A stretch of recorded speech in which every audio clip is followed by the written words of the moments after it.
I'm so ATL. Okay. Woo! I'm so ATL. Hey, thank you for the rose. Thank you for the rose. Thank you for the rose. Y'all know how bad I want to do that TikTok trend on the wall. I was like, if I do that, all the Muslim people finna eat me up. Thank you for the rose, Zara. Thank you, Pookie. Y'all. Whew. Okay. The face wash that I've been using a new face. I've been using two. Honestly, I've been testing out. I was just finna tell you. Hold on. I've been testing out a few more face washes.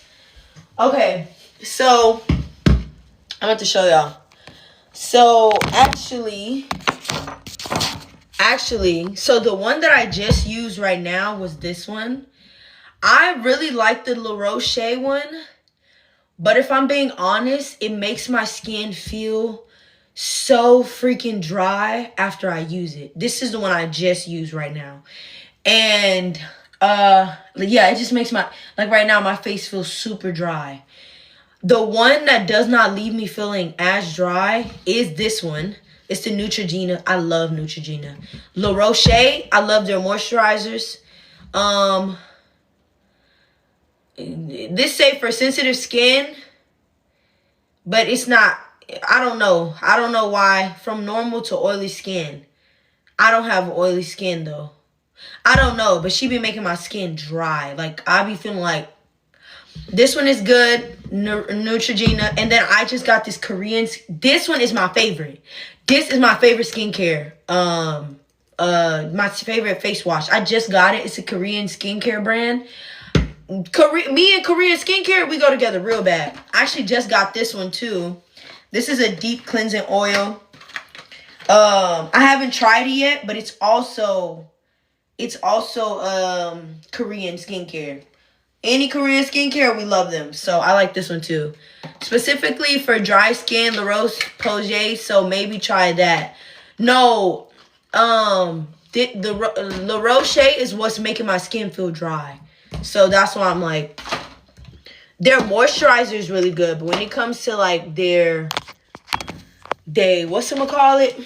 Like their moisturizer, I use their moisturizer. The moisturizer is good. But see, their face wash just make me have bumps. Like, ugh. It could just be me though. It could just be my skin already want to have bumps and then the stuff make the bumps come out. I don't know. But for all my like moisturizer, I use La Roche. For my sunscreen, I was using Kiehl's, but La Roche sent me their sunscreen, so I've been using. You have to stick to one regimen. You don't have to stick to one. That's not true. You don't have to. And also like, I'm a person who I literally never had a skincare routine ever. I would literally use Vaseline and Dove soap.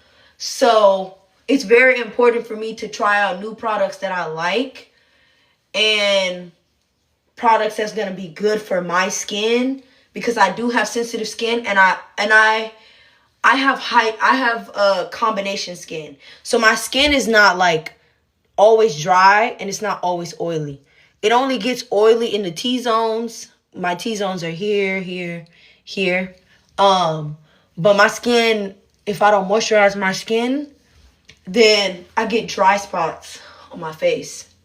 So, literally, I put sunscreen on, 2 different moisturizers all at one time. And it left no white cast. Like, literally, I love La Roche-Posay, whatever it's called. Whatever. I don't know. Whatever. Okay, so let me get my hijab. And then we're going to sit. I'm going to talk to y'all for a little bit. And then I'm going to get on Twitch. So if you don't have me on Twitch, you need to go get me on Twitch. My brain hurts right now. Like, there's so many things to... Okay, maybe I'll just wear a jersey hijab. Okay. You just thinking it's a small thing that happened. The world ended when it happened to me. I had a feeling you got everything you wanted. That song is stuck in my head. And you're not wasting time stuck here like me. Where's my light? Lex! Pookie! Hold on. Y'all, I told y'all my skin is breaking out. Okay, I mean, it's not breaking out, honestly. But I do have a few little bumps here. And, ow. Ah! Thank you, Lex. Thank you, baby. Ooh. Lex with the heart puffs. Lex with the heart puffs. Oh, thank you. Okay, so we just did our skincare routine. If y'all wanted to know any of those, thank you, Lex. Lex. They're gonna tell me, they're gonna file a noise complaint on me for screaming your name.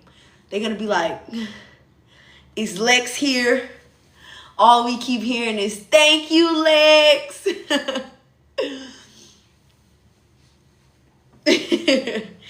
Okay, so, y'all, it's hot. It's so hot. That's why I haven't been wearing jersey hijabs. It's so freaking hot. You're super pretty, mashallah. Thank you, Pookie. What should I cook? Ooh. Okay. Tell me what ingredients you have. Like, tell me what's your main ingredients, and then I'll tell you something that you could whip up in your brain. I love potatoes. I like bowls. Like, I'm one of those people, like, I make homemade sauces. Like, I will blend some sour cream or some yogurt with avocado and lime and cilantro and make my own, like, little spicy avocado sauce, whatever. Girl, with some sweet potatoes, some baked sweet potatoes, baked zucchini, some ground beef mixed with some tomato paste, girl, and some little sausage, girl. Tell me your ingredients. Okay, yeah, this is my go-to hijab style. This is. She's here. She's taking it, honey. She's taking it, honey. Okay, so I'm about to do my makeup. And I'm about to...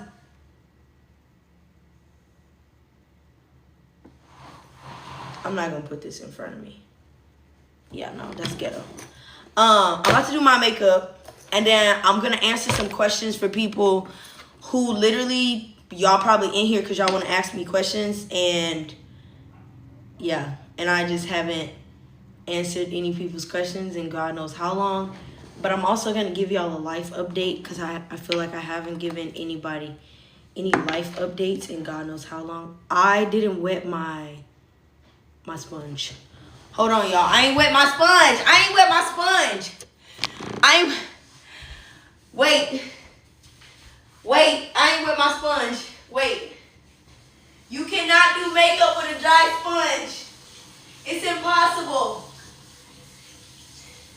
It's impossible. Wait.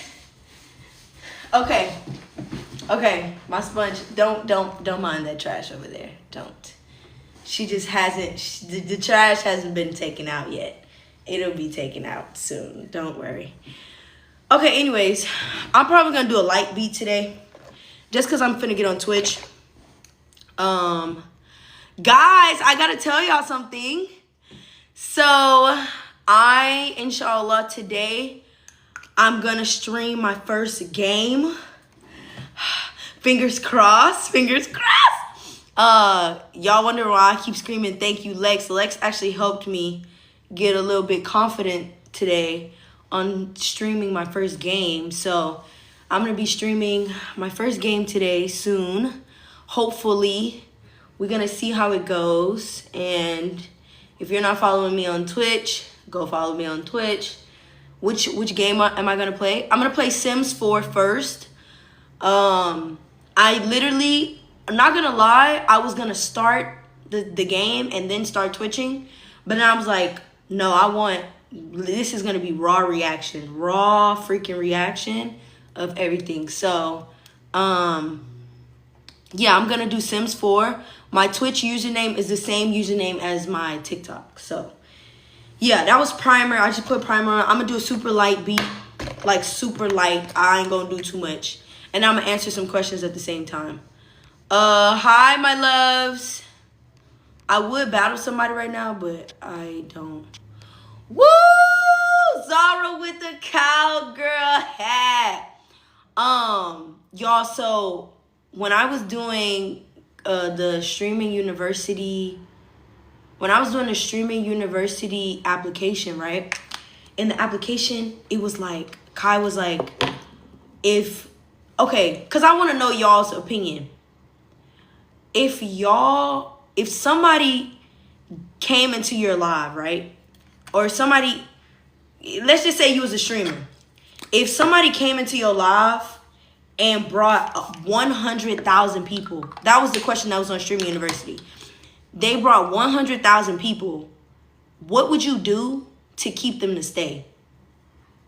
What would you do? That was one of the questions on Streaming University, on the Streaming University application. Y'all, I definitely got a tan. Because this foundation used to be too dark for me. Now look at it. It's like the perfect shade. But it used to be so dark. It used to be so dark that I was like, I would never wear this. And now it's the perfect shade. Anyway, so on the application, when it asked me that, I was like, I would start telling the story. That's a hard question. I be myself. I honestly feel like everybody said that. That's why I didn't say it. I feel like everybody said that they would be themselves, so I didn't say it. For that question, I have put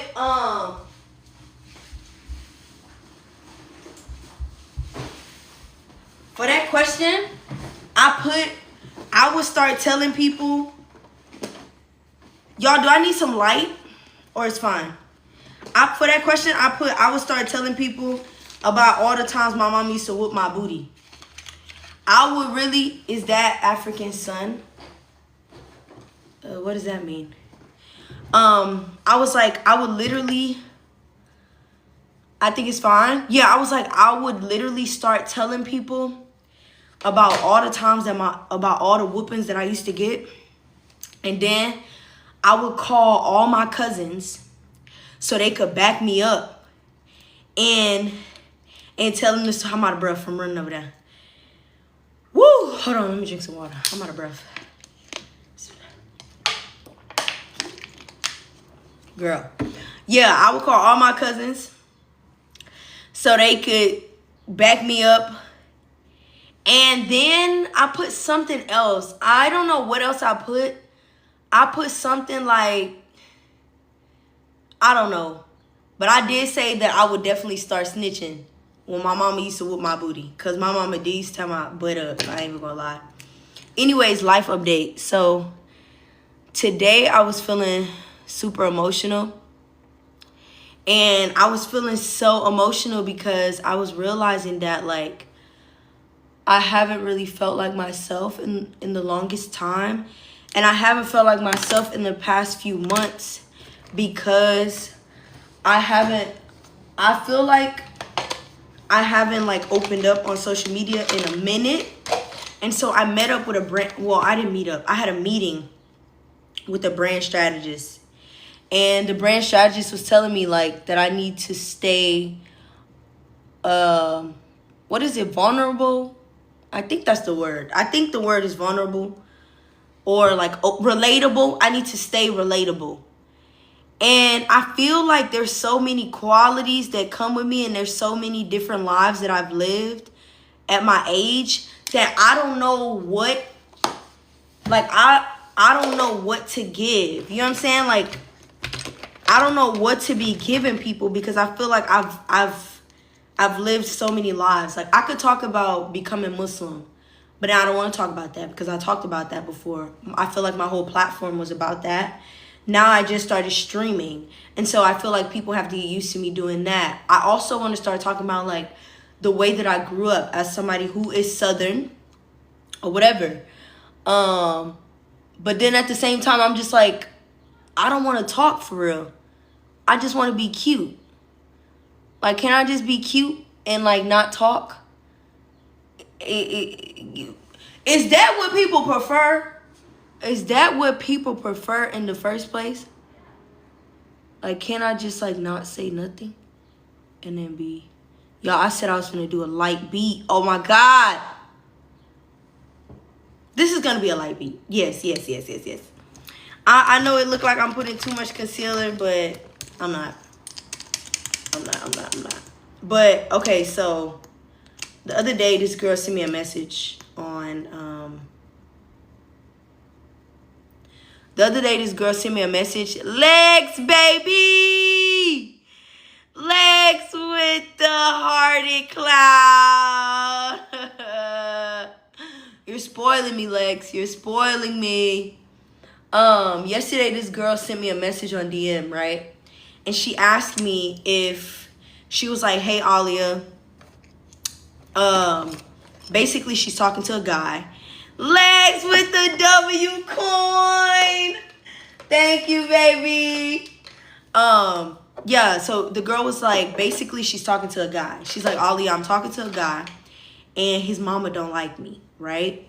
And so I was like, okay. And she's like, if the mom doesn't like me, do you think that I should still talk to the guy? And I told her no. And she was like, why do you say that? And I was explaining to her, I was like, can you imagine like wanting to throw a surprise party for your man?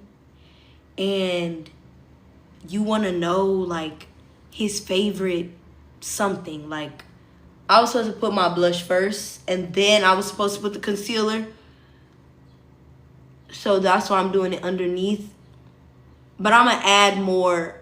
I'm going to add more blush. Just don't look at the placement right now because I was supposed to do that. But been there, done that. That's what I'm saying. So I told her, I was like, me personally, I've never been in the position where somebody mama didn't like me.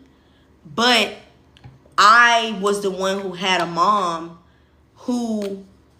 my mom literally never liked anybody that I brought around before I was Muslim.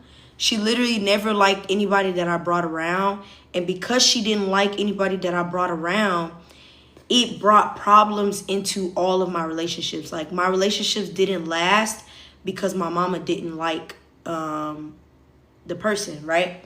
I know y'all probably looking at this like it look orange, but trust the process.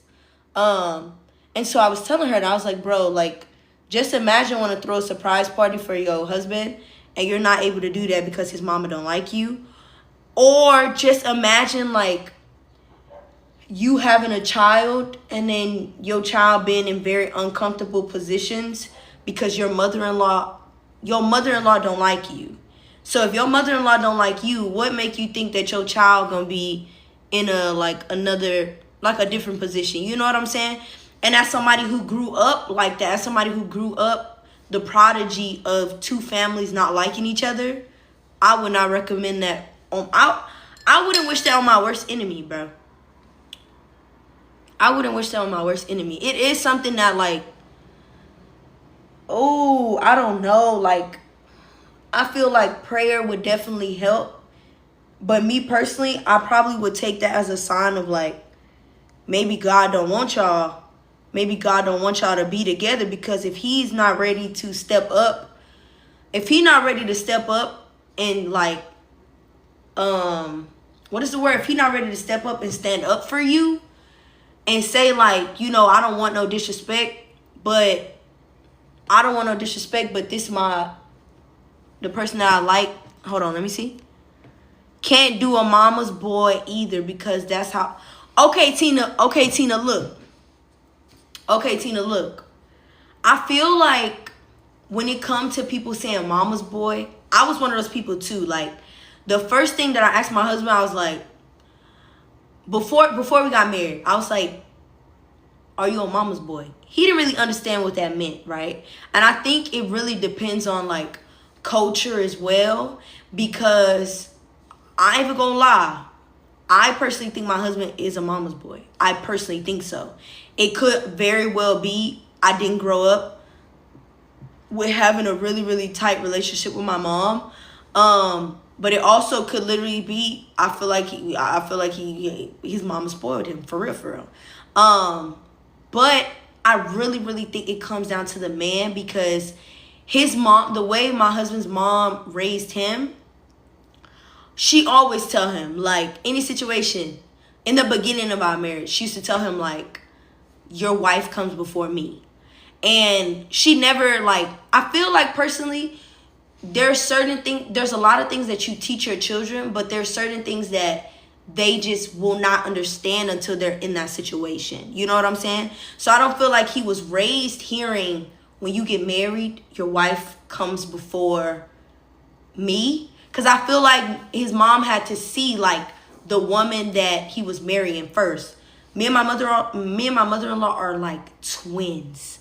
Like, thank you, Lex. We're twins. Like, I'm probably like the mini version of his mom. And so when she sees me, she's like, he good. Like, I don't gotta worry about my son. I know my son in good hands. You know what I'm saying? So I really, like, I don't know. I think it really depends on the man. I think a man can be a mama's boy, but he can have balls and take up for his wife, or speak up for the woman that he likes. And if he doesn't speak up for her, or if he's letting his mother dictate his life, then I don't think that that's a person that is adult enough to be in a marriage. Like, I really don't think so, like, whatsoever. But I will say this too. Things may look weird in the beginning.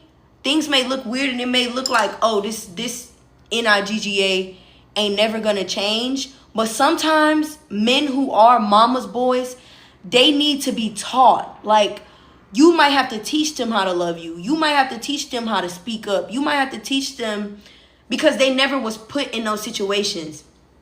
Especially if we're talking about a man that he ain't never introduced nobody to his mom, because he ain't never introduced nobody to his mama, because his mama said, and my mama was the same way, don't bring nobody to my house that you don't want to marry. You know what I'm saying? So sometimes it may look like,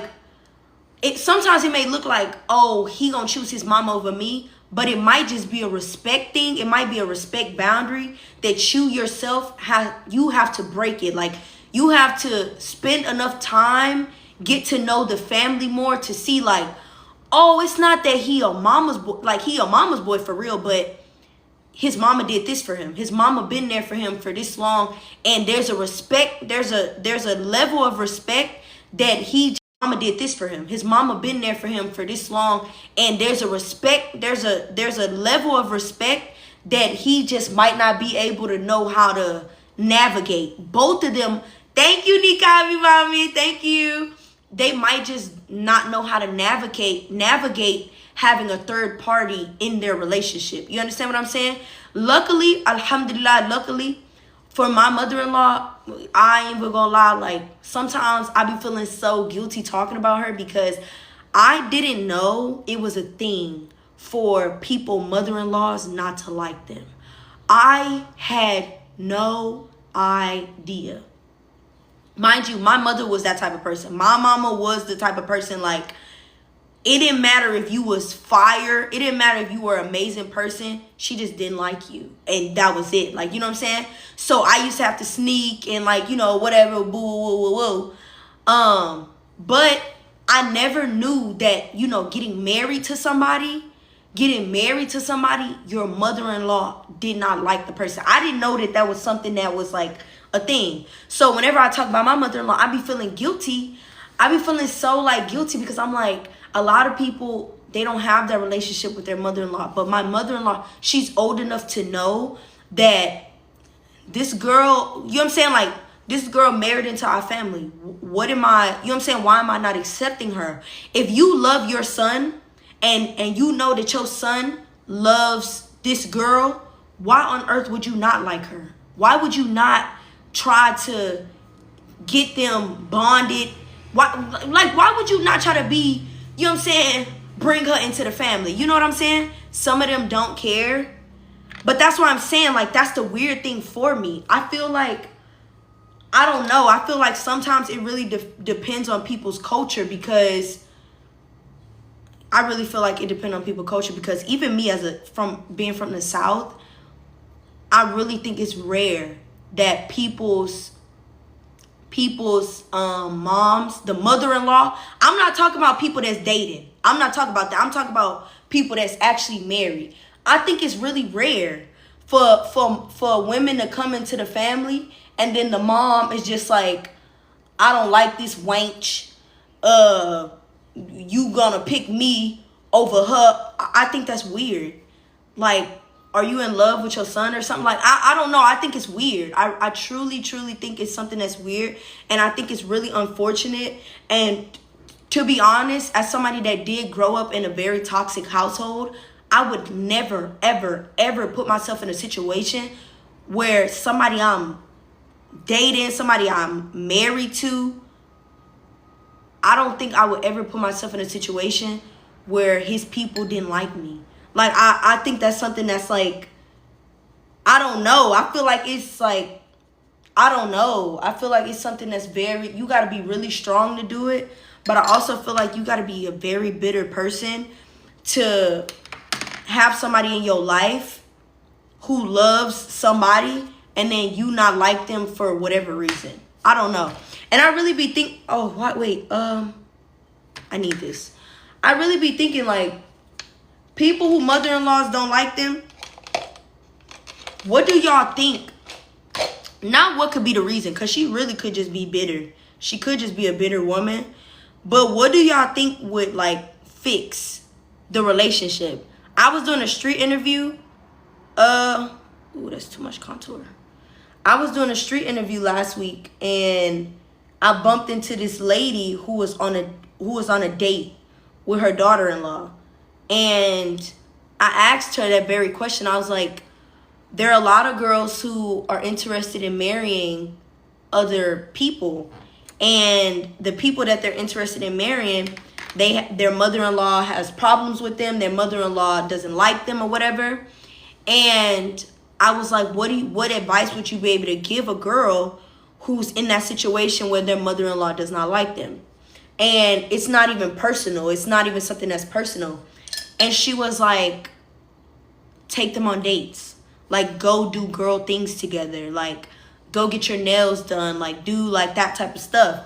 And I feel like that's the reason why I don't really talk in a lot of times, because I was raised around old people.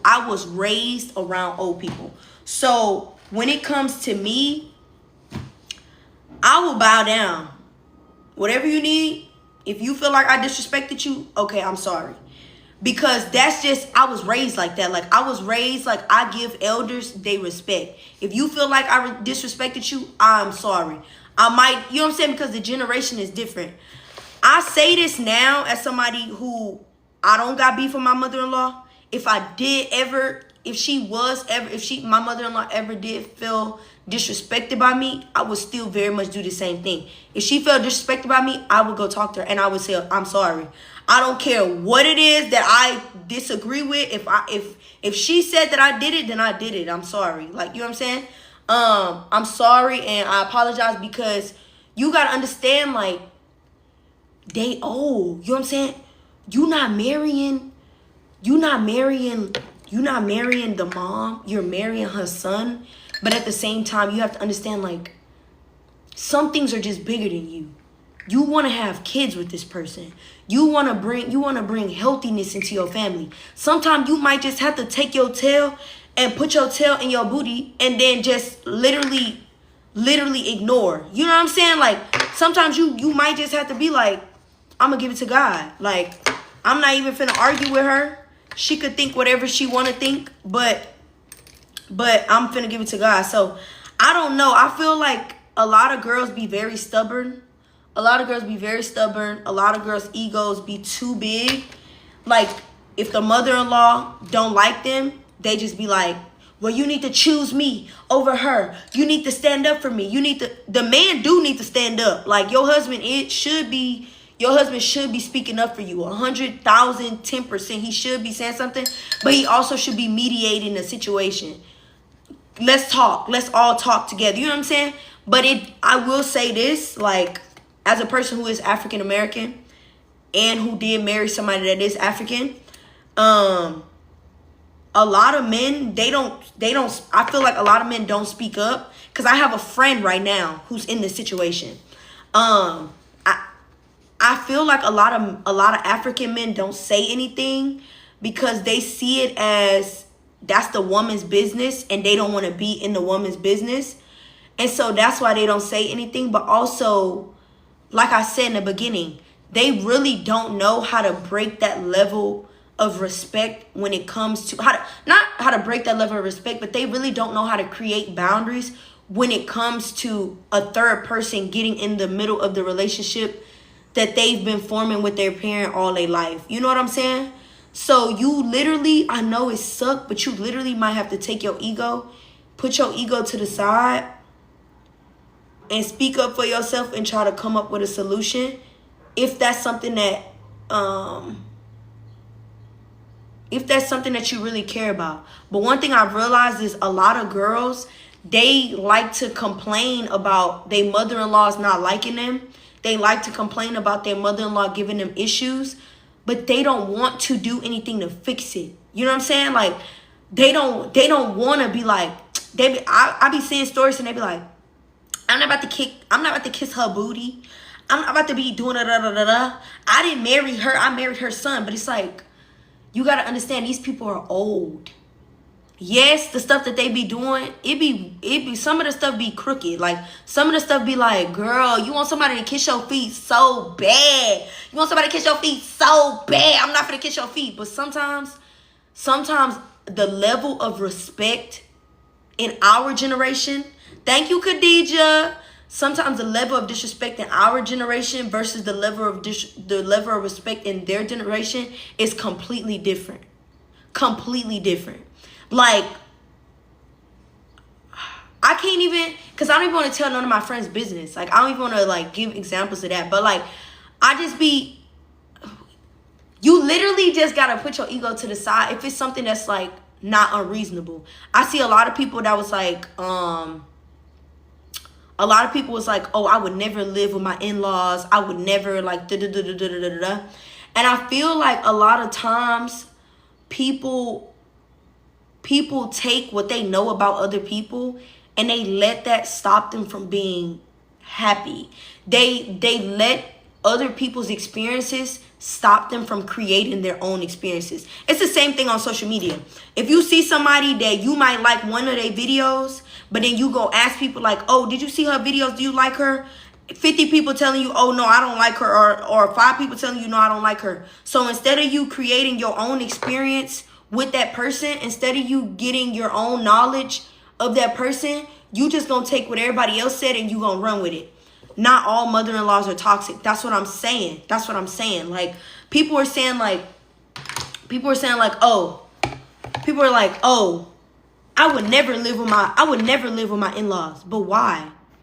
You know what I'm saying? Like, I'm not saying you need to do it. I'm not saying that whatsoever. But I'm saying if you're going to say that you're not going to, if you're saying that you're not going to do something, you need to have your own reason for why you're not going to do it, and you need to know why. It shouldn't. Now, I'm going to say it can't because it very well can. But it should not be because somebody else decided that they didn't like this and now you saying that you don't like it and you don't want to do it. I think that's something that's just very sad, honestly, if I'm being honest. But I do think if you're ever in a situation where your mother-in-law does not like you, I would very much advise you taking a step back and looking at yourself and figuring out what you can do better as somebody who is marrying into her family, or somebody who is marrying her. Some girls also have stank attitudes. That's what I was finna say. And I feel like the reason why a lot of times when people like me, we talk about these type of things, I feel like a lot of times people hurry up and like knock it out of, like, people shut it down so completely, because they just be like, oh, well, you just speaking, everybody's not in that situation, everybody. But you got to understand, a lot of people are in healthy relationships. A lot of people are in healthy situations. A lot of people are besties with their mother-in-laws, with their father-in-laws, whatever. And they don't talk about it. They don't talk about it because of whatever their reasons are, but they don't talk about it because a lot of people don't like to know that there are better things that you can do. A lot of them girls do be having stanky attitudes. They do. And they be feeling like they don't owe their mother-in-laws nothing. You don't owe them anything. But the least that you can do is give them respect. You understand? Because this is how I think about it. And I've been thinking about this since I was a kid. In every situation that I be in, if I ever fall out with somebody, if I'm ever not friends with somebody, like nothing, I always look at my character. I always think in my mind like, okay, she did this to me. If I ever wanted to come out with a story on what she did to me, let me think about what she could say about me. You understand what I'm saying? If your mother-in-law did something to you, she don't like you for whatever reason, you supposed to be, if you not already tried your hardest, you tallying up everything that she done to you. Okay. But now you need to be looking at what you did. Thank you, Amina. Thank you, Amina. You need to be tallying up what you did. And if you cannot pinpoint anything bad that you did, okay, then you know it's not you. But don't be having your mother-in-law walk around and be like, she walked in my house and she didn't say salamu alaikum. She came in my house, she ate 1 spoon of food and she left. I came into her house with my son and she gave me no water. Now people finna look at you and be like, that's why she act like that. Because the little that you could have done was showing her respect. And now she has nothing else to say. She has nothing else to say. Wait, let me read the comments. Hold on. Some in-laws know their kids as kids, so they think they know who is best for their child. I don't know. Like,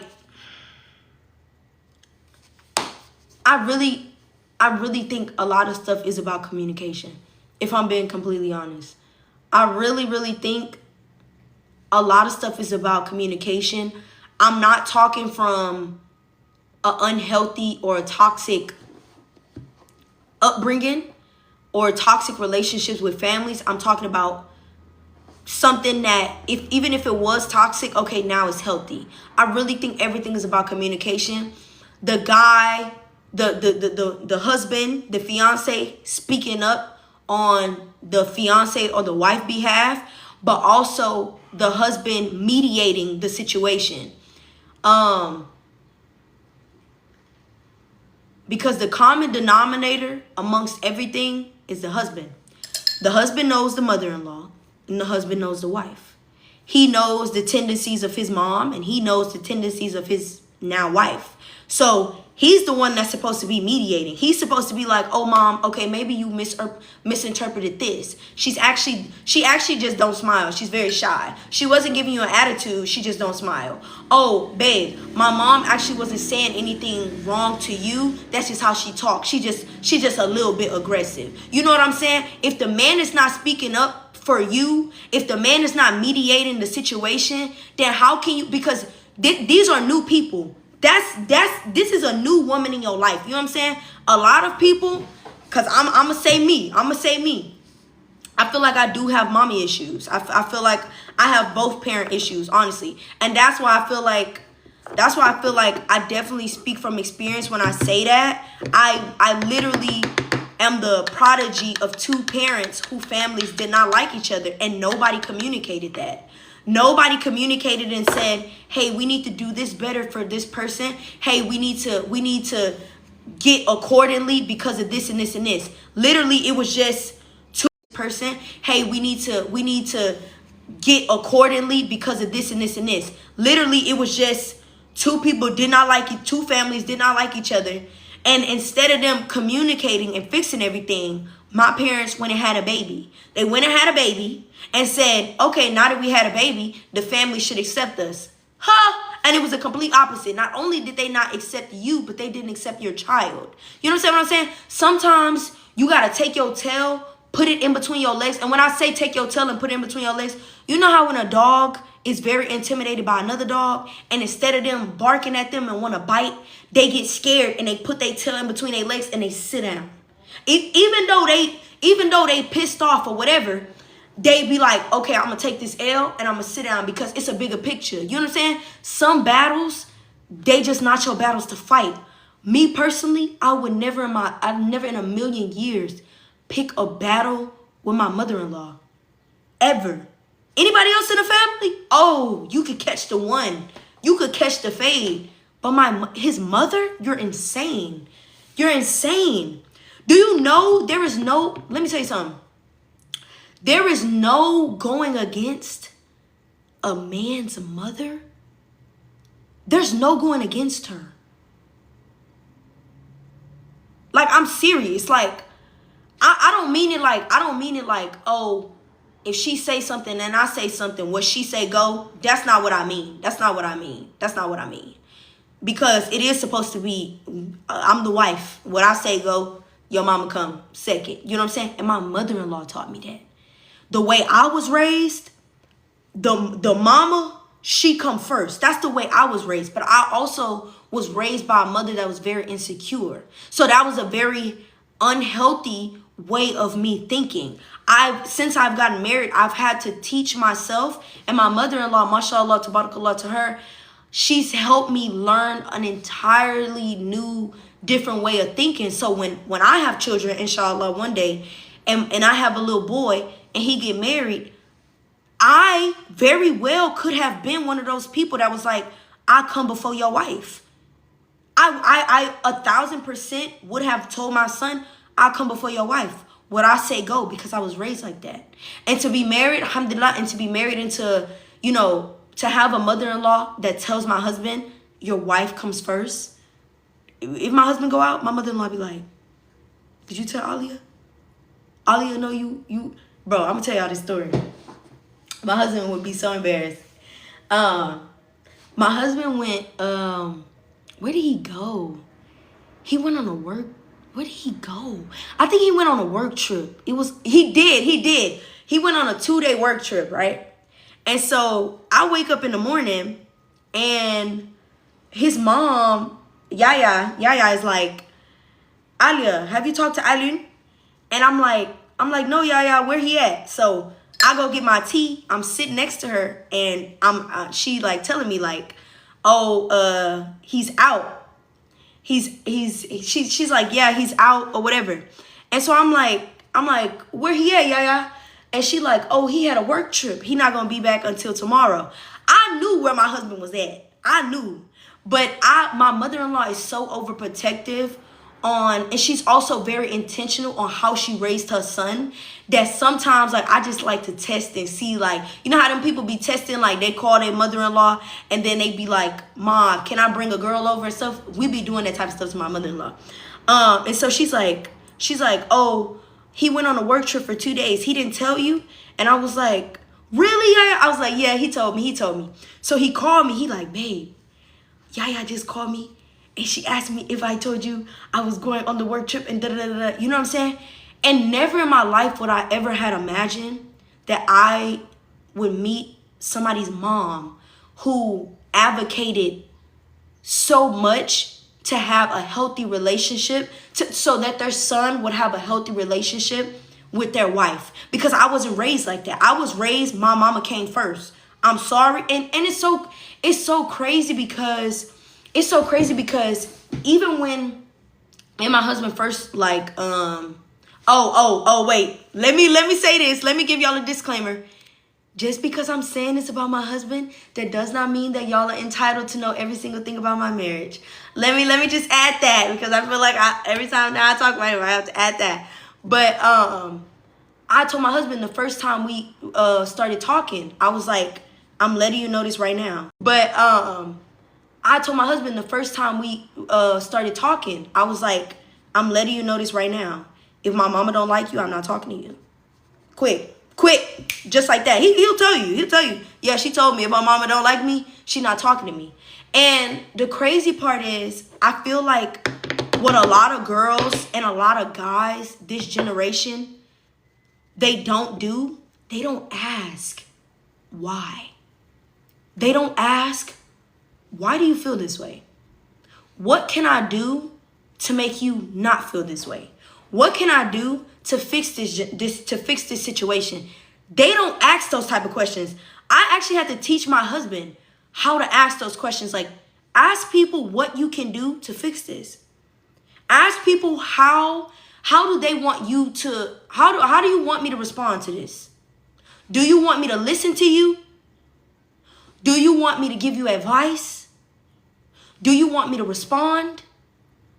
Or do you want a type of way to figure a question out or whatever? You understand what I'm saying? I never, it's because they're not emotionally intelligent. I don't think it's that. I don't think it's the people. I don't think it's people lacking emotional intelligence.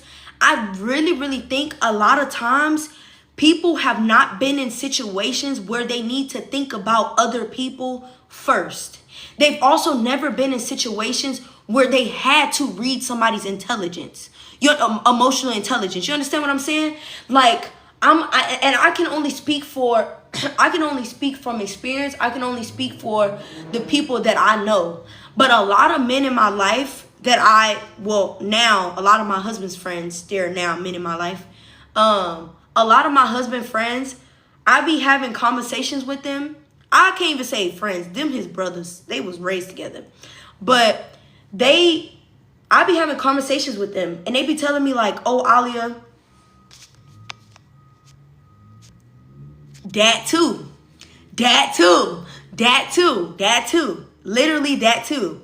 But I be having conversations with them, and I be asking them, like, they be telling me like, oh, Alia, I want a wife. And I'm like, okay, if you want a wife, I'll put you on with some people that I know, whatever. And then they be like, no, I don't want to deal with a woman's emotions. Like, I don't have time to be like, doing this type of stuff. And I'm like, I explain to them, I'm like, look, if you talk to a woman and her emotions are all out of whack, 9 times out of 10, do you know how easy it is? Do you know how easy it is for you to make a woman smile? Very simple. Very simple. Communicate. Like I'm speaking from experience as a revert too. Like, as a revert too, and I feel like that's where the disconnect comes from when it comes to me speaking in the Muslim community, because a lot of times people forget, like, yes, okay, I'm a Muslim, but I very much am a revert. I do have a lot of knowledge that came to me, a lot of experience that came to me before I was Muslim, because I was in situations that y'all have never been into and y'all should have never been into. You understand what I'm saying? But if people, no, I'm not Senegalese. But if people put themselves just a little bit, if people took their tail and put it in between their legs and took their ego and put it to the side, you don't gotta do it all the time, but you set your boundaries and you take your ego, put it to the side, and start putting yourself in other people's shoes. I really don't think that a lot of situations would be how they are. I don't think a lot of people, mother-in-laws, I don't think a lot of people would be screaming that their mother-in-laws don't like them. I don't think a lot of people would be saying their husbands are not emotionally intelligent. A lot of times people just don't want to do hard work. People don't want to create those boundaries. People don't want to teach people how to love them. People don't want to explain to somebody what makes them uncomfortable. If you don't want to do the work for somebody to treat you how you want to be treated, how you going to sit up here and get mad? How you going to get mad?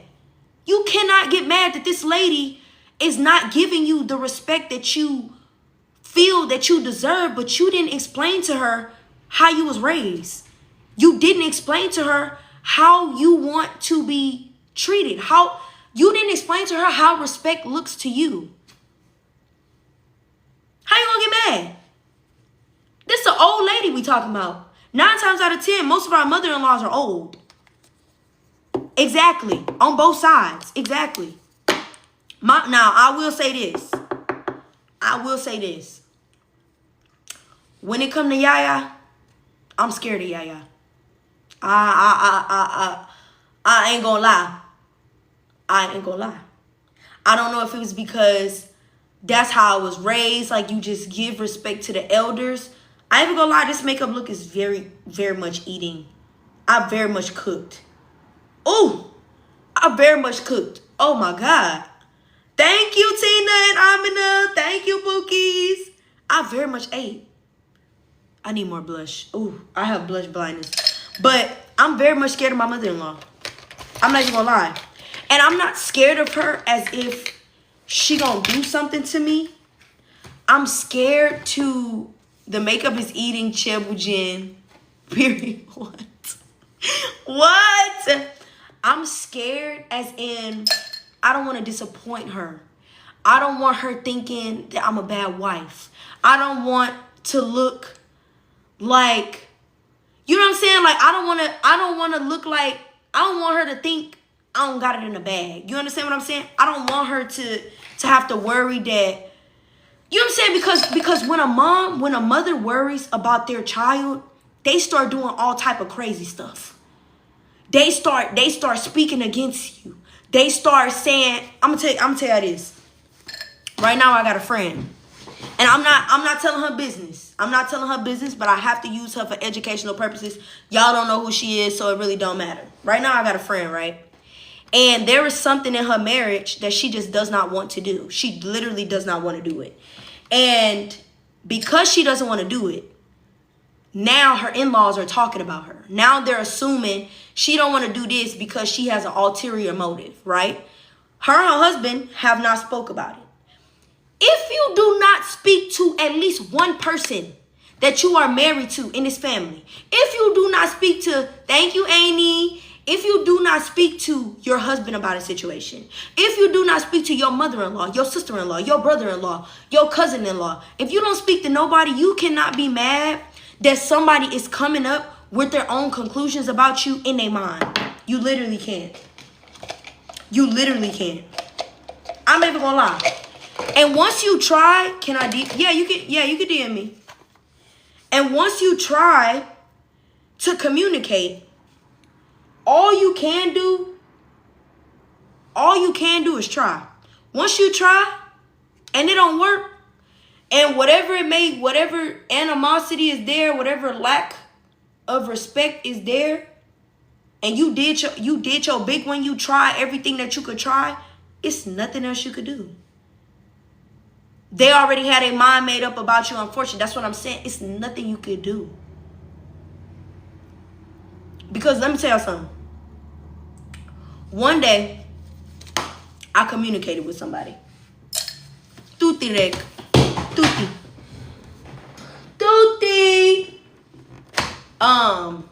One day I communicated with somebody. Ooh, why I'm stuttering. I kid y'all not. I'm not joking. One day I communicated to somebody who I thought understood what I had been through, what I was going through, the way that I speak, whatever. I communicated. And I explained to them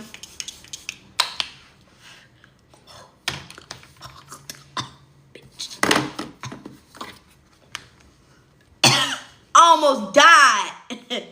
I almost died. That mug got right in my throat. And I communicated to them about why I said what I said, and I communicated my boundaries, basically. Do you know what they said? Thank you for showing me your true face, and thank you for showing me your true colors. To this day, I repeat that in my head. To this day, I repeat that in my head. I'm not joking to you. All I could say in my mind is, I tried, I communicated, I did what it was that I could do. And that's it. But if y'all walk around here, y'all not giving nobody no respect, your attitude stank, you don't want to, you got to understand, you're coming into a family that already has their routines. They already got their routines. They already got the way that they talk to each other. You're now coming in. You cannot be the dictator. You cannot come into the family and say, this need to change, this need to change, this need to change, because your priority is you and your person. That's your priority. You can tell your person, this need to change, this need to change, this need to change, and come up with a game plan on trying to figure out how to change it. But your priority at the end of the day is you and your person. So if you got to walk into your mother-in-law house and say salam alaikum or say hi, hello, kiss her on her hand, and you only go over there 2 times a month, why you can't put your tail in between your legs and do it? Why? Because I promise you, women be putting their husbands in way crazier situations than brothers be putting us in. We got to sacrifice a lot more, not going to lie. I really do feel like women have to sacrifice a lot more, mental, emotional, physically. But the stuff that we be asking men to do, a lot of times, they be very big. I'm not gonna lie. It may not seem that big because, I don't know, men are just weird. Like, they're very nonchalant. So that's why I feel like it may not seem that big. But a lot of times what men be asking women to do, it requires emotional and mental restraint. That's what it is. A lot of times what men be asking women to do, we be having to have emotional and mental restraint. Don't respond this way. Don't act up like that. Don't say this. Oh, don't go to the restaurant and go off on the server because she didn't give me salt and pepper. What you mean by that? What you mean? You understand what I'm saying? A lot of stuff that men be asking us to do, it just be requiring you to, like, stand down. And I think that's the thing that a lot of people just don't like. So, but yeah, that's what I mean. That's the tea. What did she say? It's just respect on both parts.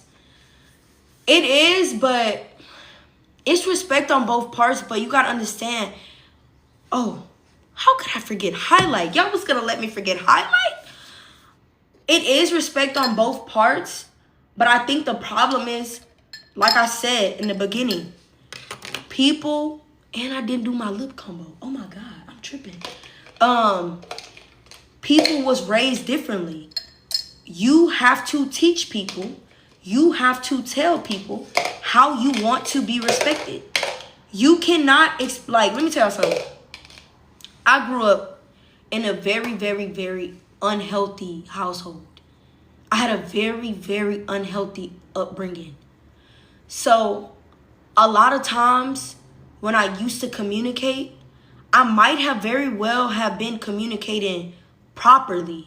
I could have very well have been communicating properly, but I just didn't communicate at all because I was raised like that. Nobody listened to me. Everybody shut me up if I was saying something. Everybody told me I was being too emotional. Everybody told me I was being too dramatic. So just imagine that already being something that's instilled in you, and then you go marry somebody. They don't know you from Adam to zebra. They have no idea about your traumas. You have to communicate those things, because you cannot sit up here and get mad at somebody for, I don't know. Let me think. What was one thing I got mad at my husband for? I don't even know, because we've alhamdulillah, we've gotten so far past the communication stage to where, like, now, okay, I got one. With my husband, in the beginning, my husband, he didn't really used to be on his phone like that. If he'll go out and I'd text him, he wouldn't text me back for like 3 hours, right? He'll come home and I'll be like, why you didn't text me back? It's been 3 hours. What's going on? And he used to be like, I'm coming home to you. Why do I need to text you back if I know where you are? I know when you know I'm getting off work at this time, I'm coming back. I'm gonna see you, so why didn't I text you back? And I used to just be like, okay, I understand. So when he did it again, it was like building inside of me. Like I would get angry and then I would just explode. And now what you're doing, instead of you, mind you, that's something minor. Things that are minor, you shut up and you don't say nothing, they just build and build and build and build. But for some people, you have to get comfortable with that person. I'm one of those people. I got to get comfortable with you to be able to start communicating, because I was raised by people that was intimidated by me. So sometimes I get really, really scared. I get really anxious to open my mouth and say something. If my husband did not open that gateway for me to feel comfortable with just him, I would have never felt comfortable with opening up to his family. You understand what I'm saying? That's why I say, if you do have a problem with any of your in-laws, your husband is literally the common denominator. He is the person that has spent the most time with you, and he's the person that has spent the most time with his family. So if you got an issue, he's supposed to be the one mediating, because he the only one that know you behind closed doors, and he the only one that know them. If that man honestly, if I didn't blow up on him, then he wouldn't have taught me to just communicate. And if I had not blown up on him, I'm not saying y'all should blow up. I really don't think people should blow up. I really do think that you should communicate, big or small. I really think you should be yourself. And when you be yourself, now you get to see the raw reaction of that person. Now you get to see how much work they actually want to put into learning who you are. Because if you're not real, if you're not giving somebody the real reaction, they're going to give you their reaction. And then once you decide to be real, they're going to give you that same reaction because they was being real. Now you're going to be pissed off because you was being fake when they was being real. And now that you being real, their reaction is not going to be enough for you. You understand what I'm saying? So luckily, alhamdulillah, I didn't communicate. And I did blow up because that was the first time my husband actually, he got to understand, like, oh, my wife got a little trauma. She got some stuff that she got to work on. And if I don't give her that space to do so, if I don't give her the floor to be able to speak up when she's dealing with something, my wife is not going to talk to me. My wife is not going to communicate with me. My wife may be feeling some type of way, and I don't know that she's feeling some type of way. She might cook for me, I sit down next to me and smile, but deep inside, my wife is pissed off at me. I've hurt my wife. You understand what I'm saying? So that's why I'm saying, like, you really, like, I know people be saying communication is key, and people be thinking it's so cliche, but literally, communication is key. Now, if something goes wrong, I sit there and I say, babe, I don't like the way that you did this. I don't like the way that you did this, and it really pissed me off. Like, I'm not joking. And I say it, and you know what I feel like? And I'm not racist when I say this, but I feel like one of those white people that us as black women, we hated. Y'all know them white people who used to set boundaries so good, and you just look at them like, girl, who you think you is? But they used to just set boundaries. That's all they used to do. They used to say like, can you get up? Or can you move out of my picture? You're in my picture. And I used to be like, oh, sorry. And then we just look at them and be like, no, she didn't. Whole time, the reason why we looking at them like that, the reason why we thinking they disrespectful and they rude is because we never had to, we never had the comfortability to do that. We never, a lot of black women, we never had the safe space to be able to set our boundaries right there. And then have people respect them. So now when I be telling my husband, I be like, babe, I don't like the way you did this. I think it was very rude. It really pissed me off. And I really appreciate that you didn't do that another time. I be like, mic drop. You know what my husband say? Babe, what you want me to do to fix it? I be like, nothing. Then I'd be like, okay. He trying to communicate. I would just like it if you would do this better than this. Okay, obviously, and I'm gonna say this for an example. Even language. Even language. I won't say tone. I'm not saying tone, but I'm saying language. Even language plays a huge part in communication. My husband, for instance, and I don't want y'all to get annoyed by me saying my husband. Trust me, I feel just as guilty saying my husband. Social media make you feel so bad for saying my husband. So trust me, I feel horrible when I say my husband. Trust me. But that's the only example I can give y'all. I've only been married once. That's the only example I can give y'all. But me and my husband have a language barrier. Why you should, girl, because social media will make you feel so bad. Like, social media will they're literally so pissed off every single time I say anything about my husband. But then also, people on social media, once you say something about something that is yours, they make themselves, they get entitled to thinking that now they can say something about something that's yours. Like, say for instance, somebody get a new car. Now people under the thing, if they see you in a new car, they like, oh, where your Jeep at? Where your Jeep 365? You know what I'm saying? I'm talking about my husband. Niggas in the comments talking about all her content is about her husband. I'm like, that's the new phase in my life that I'm in. This is my husband.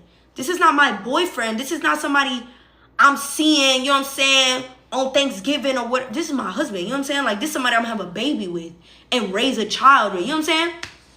But anyways, and when you stop, they will think something is up between you. Exactly. They think the moment you bring him up, he could be talked about. That's what I'm saying. But then people walk around here and talk about their boyfriends. They talk about going on dates. They talk about having sex. They talk about abstinence. They talk about, like, literally all of that type of stuff. And then when they see that you're happy, then niggas want to sit up here and talk about evil eye. Oh, girl, be careful. You talk about your man, somebody gonna take your man. Oh, girl, be careful. And I'm like, y'all have to understand, this is marriage that we're talking about. We're not talking about boyfriend, girlfriend, this man gonna go cheat.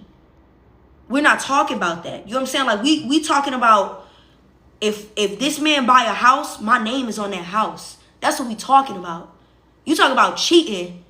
You talking about somebody stealing somebody's man. You understand what I'm saying? Like, so that's why I be saying I don't be want to say my husband. Because I feel like a lot of times people cringe because they're not there yet. They're not in that situation. Me personally, I ain't even gonna hold y'all. When I was single, I used to hang around all my married friends. I want to know all the tea. I want to know everything. And I was never somebody that was a hater. You know what I'm saying? I wanted to be prepared for the time when I was married. So, unfortunately, I don't be getting that energy back. So that's why I be feeling that type of way. But anyways, so me and my husband, there's not a language barrier. My husband when it's my turn, I ain't gonna shut up. Girl, sis, baby, I'm telling y'all, I be scratching my head. Look, I be scratching my head every chance I get. I wish I could do my makeup with my left hand, baby. I'd be like this every chance. I'm sitting on live like, hey y'all, good morning. You gonna see this ring one way or another, man. He worked hard to get this. You gonna see her. You know what I'm saying? But anyway, so me and my husband don't have a language barrier, right? He very much speaks English. A lot of people be thinking my husband does not speak English, which is why I be liking posts to him, because people be thinking that my husband don't speak English because he's Senegalese. My husband very much speaks English. He's a very educated black man. But his first language is French, right?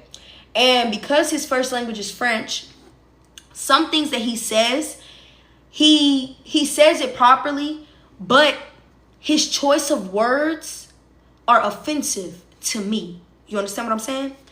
For instance, I'm gonna tell y'all, in the beginning of our marriage, I did live with my in-laws. So, not in the beginning, in the middle of our marriage, I lived with my in-laws for a few months. Just when I went to synagogue, just for my wedding, I stayed with my in-laws because that's just how their culture is. Their culture is very much like you go and you stay with the family and all the family stay together. But also my mother-in-law's not married. It's her and her kids. That's it. So they're very much a tight-knit family. Anyways, so I remember like it was a I don't remember what the argument was about. It was so long ago, so many months ago. But my husband used to say like, you need to do this. You need to do this. You need to do this, right? And I used to get so pissed off. I used to tell him like, and I can talk about this now because we've definitely overcome it. So I saw somebody in the comments say it's private. This matter is done. This has already happened, so I can talk about it. But he used to always say, you need to do this, you need to do this, you need to do this. And I used to get so pissed off because mentally I was like, I need to do what? And if I don't do it, what you gonna do? That's how I used to be. You know what I'm saying? And I be realizing like, this is your husband. Like, that's what be the problem with them. That's why a lot of girls not married, because they don't remind themselves, you are a wife. You are supposed to be feminine. You are not supposed to be masculine. For no reason, you're not supposed to be masculine. You supposed to be feminine. If you want to, you know what I'm saying? Who you talking to? You can say it like that. You see how cute that was? Who you talking to? I need to do what? And I need to do what? Instead of, you know what I'm saying? You don't need to do that. You don't need to do that. You understand what I'm saying? So when he said that to me, I said, you need to change the way that you speak to me. He didn't say anything impolite whatsoever. He didn't say anything disrespectful. He didn't even say it with the tone that I said it. He was like, you got it. He was like, you need to do this. You need to do this. And you need to do this. It was like simple like instructions of something. I think it was like something like cleaning the bathroom or something like that. And I told him, I was like, you don't need to talk to me like that. When you want me to do something, you tell me, can you do this? Can you do this way? Can you do this way? This wasn't a matter of disrespect. This was a matter of communication. It was a matter of, he does speak a very different language. He speaks English. But at the same time, like, when you're translating things from French to English, sometimes your stuff is not correct. Also, the different level of dynamic. This is a man and I am a woman. You understand what I'm saying? This is the husband, this is the wife. So his mentality is not, I need to ask my wife. His mentality, because this is a man that was never married before, his mentality is, oh, if I tell my wife to do this, my wife is going to do this. My mentality, as somebody that grew up with no father and emotional absent mother, my mentality is, ain't no man finna tell me nothing. If you need something from me, you're going to ask me. That was my mentality when I first got married. You understand what I'm saying? That is a very, very, very toxic way of thinking. That is a very toxic way of trying to conduct a marriage. These are two different people from two different backgrounds, two different upbringings, trying to be one. How you think anything gonna be cool if one of y'all being your exact way, being the way you was raised, being the way that you was born, whatever, and the other one of y'all attacking the other person for just being themselves. So I explained to him, I said, I have a trauma with you telling me that I need to do something, that I have to do something. Can you please just say, can you do this? It sounds more gentle off the tongue. It comes out softer. And I feel better doing it. I feel like you respect me as a wife. You know what I'm saying? I feel like I'm important. And I'm not just a, you know what I'm saying, a hot tamale with a ring on my finger that's here to kiss my husband's feet. You understand what I'm saying? Like, and he understands that. And now, if he needs something or he want me to do something better, he say, babe, can you do this? And I say, yes, I will. You know what I'm saying? It's literally all about communication. And in the beginning, when I was talking to my married friends and they was telling me that when you get married, you literally have to communicate, I didn't understand what they were saying. I ain't even gonna lie. I was like, every time I ask somebody, how do they have a long marriage? Everybody tell me communication. And that's why I don't like to talk in this generation, because I don't like to talk on social media about this type of stuff, because girls, thank you, Pookie. Thank you. Girls in this generation, they genuinely, like, when I tell y'all dead serious, they literally do not understand the concept of being a wife in a long-lasting marriage. Everybody be wanting to be a wife, but they literally don't want to be patient. They don't want to give up things that they learned and then relearn them. Thank you, baby. They don't want to choose longevity. They're choosing, this. No, you gotta choose longevity. Let me tell you, me and my husband, when we go through something, oh no, I don't like that. That's dark. I thought it was gonna be lighter.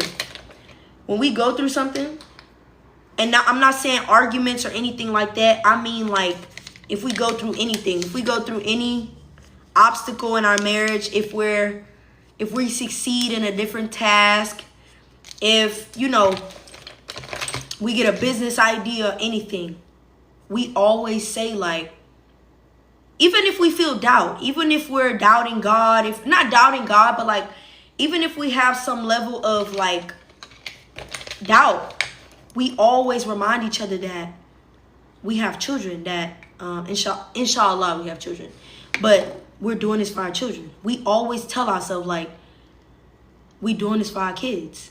Like, we're figuring out new ways of being for our children. And a lot of things, some things that because obviously a lot of y'all know I did marry somebody of a different culture.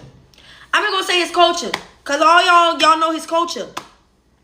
And I feel like every time I say where my husband from, all his people just flood in my life. But I did marry somebody from a different culture. And sometimes, many of y'all that are not married, and will, inshallah, God willing, y'all do get married, y'all might very well marry somebody from a different culture, right? A lot of times I feel like, from what I've seen, a lot of times people genuinely do not want to do the things that has been in their culture for a long time. Like I said, your decision is your decision. You could do what you want to do when it comes to your marriage. Just know why. Know why. Don't let your reasoning be your ego. Oh, and I have to tell my husband that every time. And now he know. Oh, baby. Now he communicates to where he's like, babe, That was just my ego. Like for example, when my husband want to post something on social media, he don't post like me.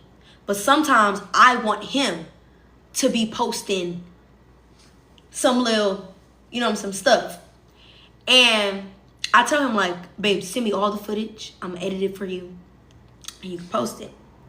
And my husband, he sends me the footage because he knows it's gonna make me happy. I edit it because I know it's gonna make him happy. But you know what he do? He never posted. He never posted. And I'd be like, why? And it hurt my feelings. I'm like, why you never post what I do? And his ego is like, because I don't post content like that, and I know if I post this, people gonna know that you did it, babe. People gonna know that you edited this. And I don't want people to think that my marriage is me using my wife, or my wife is doing this and this and this for me. And I'm like, that's your ego. Because ain't no way in hell you supposed to care about what nobody gotta say about what your wife doing for you or what you doing for your wife. Who business is that? I don't care if my husband was giving me $1,000 every week and people was walking around calling me a spoiled brat. Why is that anybody business? You mad because your husband ain't giving you no money? Is you mad because your husband not giving you no money? So you mad because your husband not doing something, so you gonna try to make me feel bad because my husband doing something for me. And y'all know what my husband said?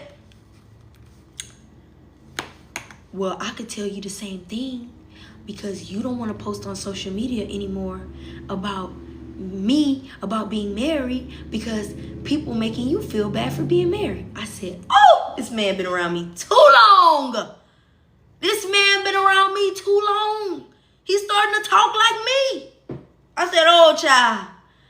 I said, oh, I got to do better. Oh, child. I said, oh. The difference is, I'm going to tell y'all the difference. It's not my ego.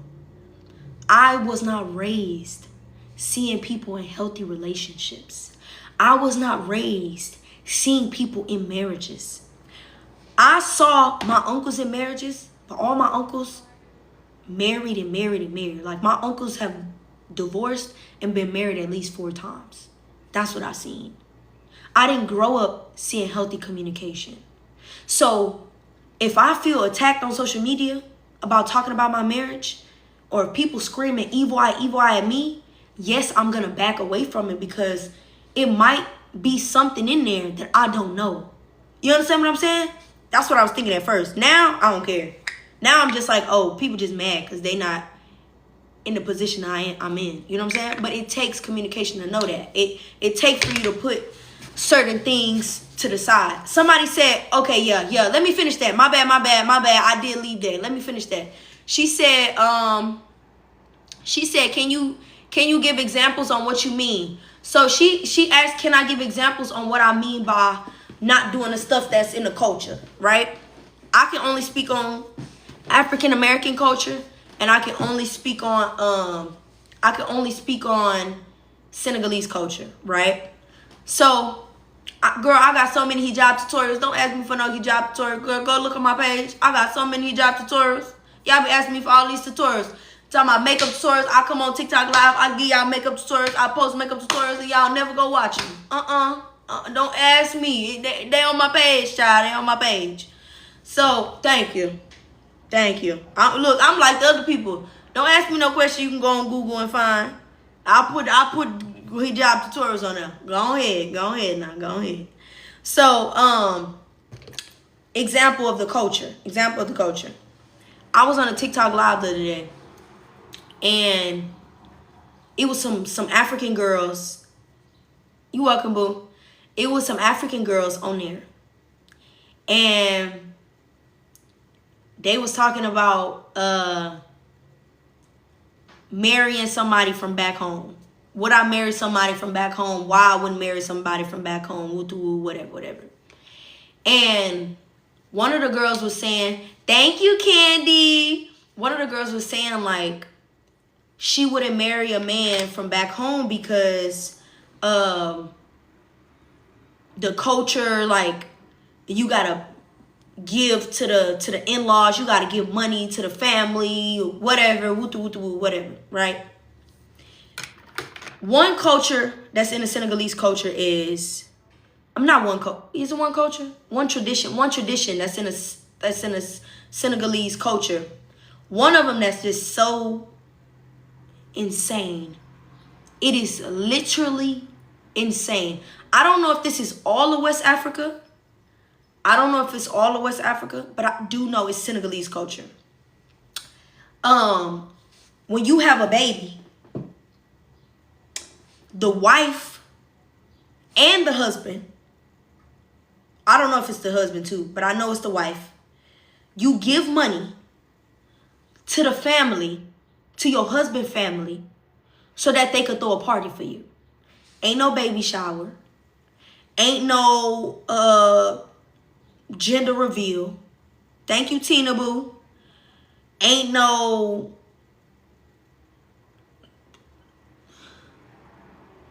registry. Ain't none of that. You literally giving money to them. Like you paying them for putting a baby inside of you. And I think it's the dumbest thing ever. I don't think it's dumb. Let me not say that it's dumb. I think it's selfish. That's what I think. I'm not saying it's dumb. I think it's very selfish. As somebody who grew up American, you're taking away from a woman. You're taking away from a woman that is finna push a human out of her body. For 9 months, she carried a baby. And then she finna give birth to that child. She needs all that y'all could give her. Diapers, baby wipes, clothes, everything. And yet, you're taking it away, right? Me personally, I'm not doing it. That's something that's on the extreme level when it comes to culture. That's what I was saying, the girl who asked. That's what I was saying. For another girl, that might be something that she marries into a family, and that might be something that's like mandatory. Like 110%. If you don't do it, the family dislike you. Now you gotta say. Now you gotta decide, okay, am I going to just give them $20, $40? They do what they got to do back home, and they leave me alone.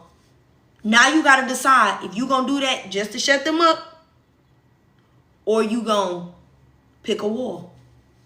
Because that's literally what it's going to be. It's going to be a war. And I pray for the people that go through it. I really, really, really do. And especially them girls who get pregnant within the first year of them being married. You don't really get to establish that relationship with your in-laws that tight, because it's the first year of you being married. You're focusing on being a wife. Now you're focusing on your husband, and you got to focus on in-laws. So then when you add a baby into it, and now the traditions is coming in, that's a whole new ball game that you done put yourself into, and you don't know how to put it out. You know what I'm saying? But for me, that's something that's big. I think it's something that is very insane. I think it's something that's very selfish. For the next person that might marry a Senegalese man, they might take it as, oh, they just need $40. I'll give y'all $40. Throw the party back home. They might not care that they in-laws not giving them diapers, not giving them no type of gifts, not giving them no type of nothing for having a baby. Instead, they're giving to them. They might not care. Not giving them no type of nothing for having a baby. Instead, they're giving to them. They might not care. But me personally, the way that I was raised, I celebrate everything. I celebrate everybody. I be DAMN. If I had a child and I was the one giving and giving and giving and giving and giving, y'all better come give to me. Y'all better come give to me. 9 months. I didn't care with this baby. And y'all want to come now tell me? I need to give you some money for a naming ceremony. That y'all couldn't even do that for me. Y'all that's the least y'all could do. Give me a naming ceremony. I ain't asking for no diapers. If y'all want to give me some diapers, give me some diapers. But 9 months I done carried this child. And you mean to tell me I got to give to you? But that's not a, you know what I'm saying? Like, if you feel like that, you feel like that. But feel like that and communicate that because that's how you feel. Not because, I'm not doing that because Alia was on TikTok and Alia said that that's not right. No, if you don't think that that's a problem, if you think that that's okay, then do it. I had a lot of girls that I seen on TikTok Live talk about never live with your in-laws. I will agree. I will say that I don't think you should live with your in-laws. If you have to, do it. If you want to, do it. But it is not something where like you should be like, oh my God. You get to know somebody by living with them. I wouldn't tell somebody to live with their in-laws for a year. Hell no. But if you living with them 1 month, 2 months, okay. You know what I'm saying? But to come up with a whole trend of saying, I'm never going to live with my in-laws. You don't know, maybe you and your husband go bankrupt one day. And y'all can't afford a crib. And you got to live with your in-laws. If you don't want to do that, know why you don't want to do it. Don't be doing something just because you seen everybody else say they're not going to do it. It's the same thing with me. When I came on social media, after I married a Senegalese man, I was like this. I ain't want none of y'all to see me. I was embarrassed. And I was so embarrassed to tell y'all that I had married a Senegalese man, not because I was embarrassed to have married my honey bunches of oats, but because it was literally trending. That everybody was like, I'm never marrying a Senegalese man. Senegalese man this, Senegalese man that. So me as a African-American woman, I was like, well, shoot. If this is trending, if people is saying don't do this, then I'm not going to do it. If I had listened to those people, I would not be in the marriage that I'm in today.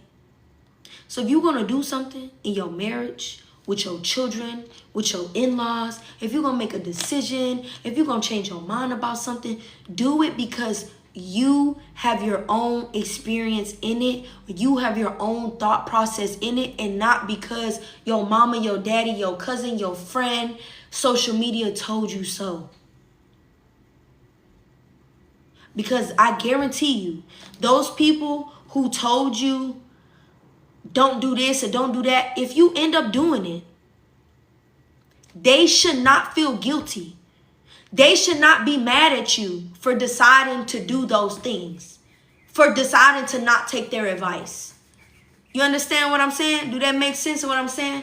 That's why that's why they say marriage is, things that go on in your marriage is supposed to be private. Because don't nobody got to know, like, don't nobody got to know.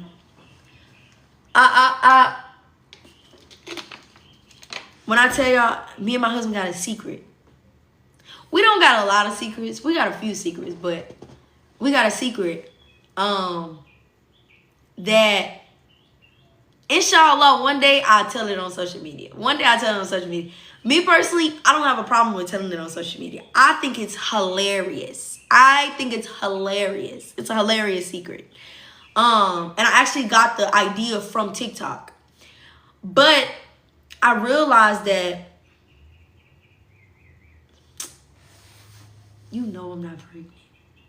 Why do y'all be asking me, am I pregnant? How is me being pregnant hilarious?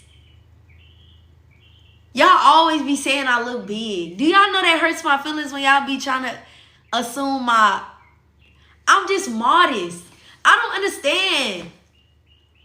When I be wearing tight clothes, y'all be getting mad at me. Y'all be like, oh, Alia, we can see your figure. Then when I wear big clothes, y'all be thinking I'm pregnant. We ready for some? No. Y'all not getting no nieces, no nephews from me. Not right now. I'm sorry, child. Y'all can't. It's okay if you... I'm not pregnant. Oh my God. And I ain't even gonna lie. If I was pregnant, I haven't decided. I'm thinking about it though. Like, will you be back in Italy? Who is that? Who is that? I really want to go back to Italy. I'm not gonna lie. I was thinking about that. But anyways, let me stay on topic. We have a funny secret. We have a very funny secret, and I got the idea from TikTok. And I realized that if I say this secret on TikTok, people are gonna doubt every single thing that I have ever said. They're gonna take everything me and my husband has ever said about each other, and they're gonna think it's a lie.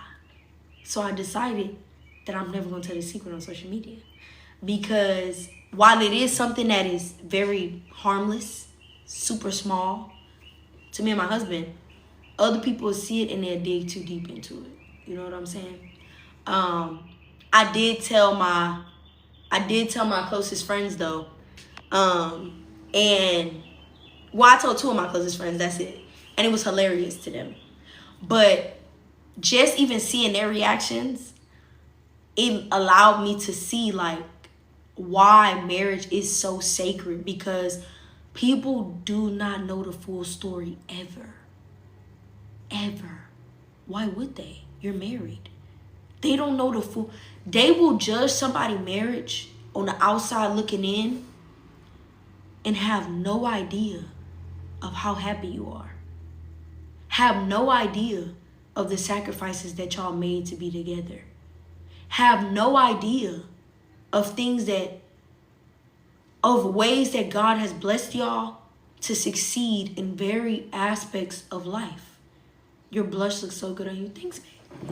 Thank you. You know what I'm saying? So, oftentimes I just be deciding like, let me just like shut up. But I really be want to talk about being married. I really be want to talk about it because it is something that I feel like as a black woman, as a young black woman, it is something I feel like people have to change the narratives of. And I feel like a lot of people get really intimidated when black women talk about marriage, because a lot of people don't think that black women are marriage material. And I literally just watched a podcast yesterday where this man was on the news actually. Was it on the news? Or it was on a podcast? I don't know. But he was like, black women are loud, black women are aggressive, black women are dominant. Most black women in America, they grew up with no daddy. They only grew up with their mom. So that means that they're hyper independent or something like that. And so when they get a man, they don't know how to be feminine. They just masculine. And this is why black men, we go to look for white women and we marry white women and we marry like da da da da da da. You know what I'm saying? And so to be married and to be young, it's made me want to talk about that, because I feel like so many people that are black, and I don't even want to bring race into it, but it is that. So many people that are black are so misunderstood, and I feel like people are less likely to give black people second chances. People are less likely to allow a black woman to create her own story. They're looking at a black woman and they're generalizing. They're looking at a black man and they generalizing. They doing this and they generalizing. You understand what I'm saying? So marriage is definitely something that I do want to talk about on my social media platform, but I feel like, I don't know, I just feel weird. Thanks, baby. I just feel weird just because, once again, like, once people see married women that wear this hijab, they forget you're a human. They forget you're a human. they literally forget that you're a human, and they forget that you're an individual. Let me start talking about marriage content and I wear hijab. Now they finna think, now they not interacting with none of my posts. They only interacting with things that I said about being married. You understand what I'm saying? So, I don't know. But it is definitely something I want to talk about. It is definitely something that I feel a lot of people could benefit from, because I've learned a lot in being married in almost a year. Like, me and my husband, inshallah, we're actually about to make a year. And it's so crazy. I'm like, alhamdulillah, I'm like so in shock. Like, time goes by so fast. And Fatima said you should make a podcast. Can I be honest with you, Fatima? I'm gonna be dead honest. I'm not even gonna lie. I'm gonna tell the God's honest truth.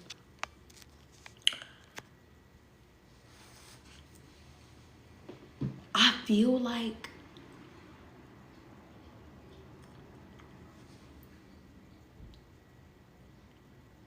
what I say, it doesn't, like, my views on being a woman, my views on being married, my views on being 23, and I'm not 23. I'm 24. Oh my God. My birthday was last month. Sorry, I forgot I'm 24. Oh, wow, subhanAllah. Woo. I forgot I'm 24. Oh my God. That was crazy. Sorry, I just had a whole wow. Wow, I'm gonna be 25. Oh man. I'm finna be pushing 30.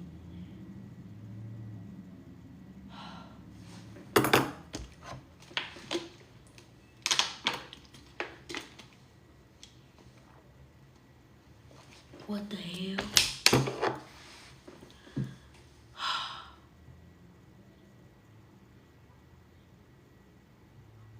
Am I supposed to look like this at 24? Do I look like I'm like aging? Like, do I look cool, right? Do I look like I'm going through? Do I need like what them people getting Botox in their forehead so they don't frown? Do I need to get some maybe I do need Botox. I don't know. Do I need I'm cool. Okay. Oh, 24. What the fuck? Anyway, let me stay on topic. That really tripped me out. I'm sorry. That really tripped me out. Now I'm turning 24. That I turned 24. But I truly feel like, I'm gonna be honest, you are young.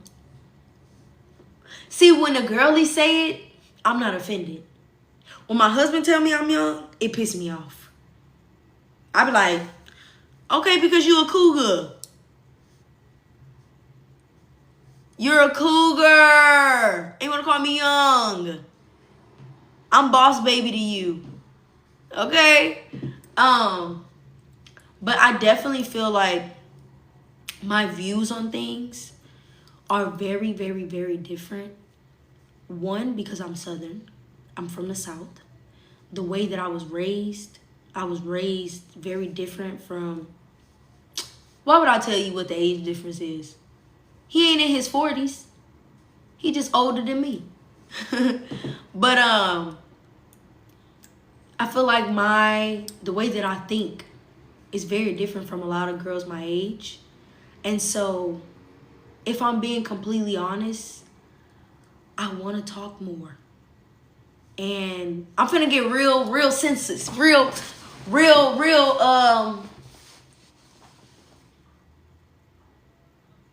I'm sorry, the 24 really shocked me, so my train of thought is crazy. He is a cougar, girl, he is. But fear is what's holding me back. I'm gonna be honest. I'm gonna keep it a buck. I could very much be way bigger than what I am now if I stop being scared. And I'm gonna tell y'all why. Because I feel like I can only be vulnerable. That's the word. I can only be vulnerable when I'm on live. Because I can control the narrative of what I say while I'm here. I can't be vulnerable, I feel like, when I'm posting a video. I don't feel like I can be vulnerable anymore. But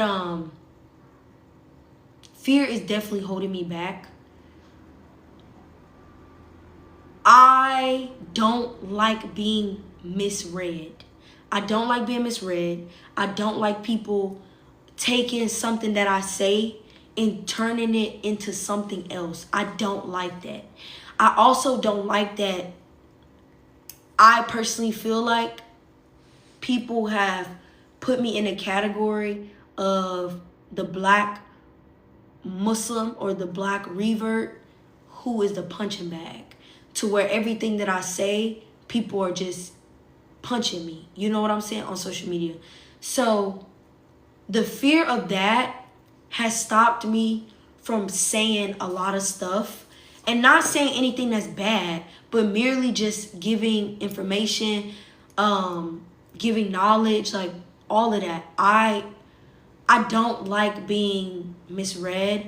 I don't like being talked about. I don't like that. And I know that you can't change it, especially when you are somebody that is on social media. You cannot change that. I understand that, but I don't like it. And because I don't like it, that's why I feel like I just like haven't said anything. And if I had a really, really strong community, if I had a really strong set of women that was behind me, that motivated me, that encouraged me to be myself, that encouraged me to speak up, that encouraged me to give the knowledge, then I probably 9 times out of 10 would still be, dropping the gems that that I am used to like dropping. But because I don't have that, it's just, you know what I'm saying, it's just like that's just, I'm like, okay, I'm gonna take what I have, and if one of my friends call me, or if I get a DM and somebody is in need of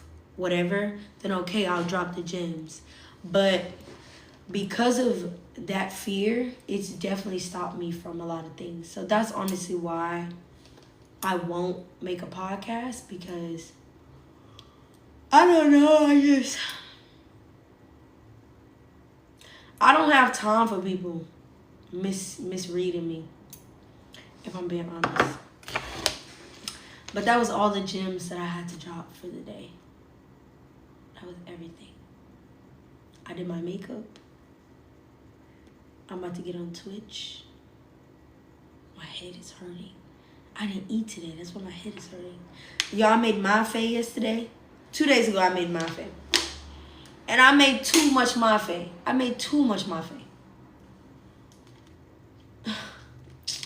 Yee. I forgot I was not in a house of 7 people anymore. You are glowing, mashallah. I love mafe. My husband hate mafe. I don't know why. That man's weird. I'll take a plate.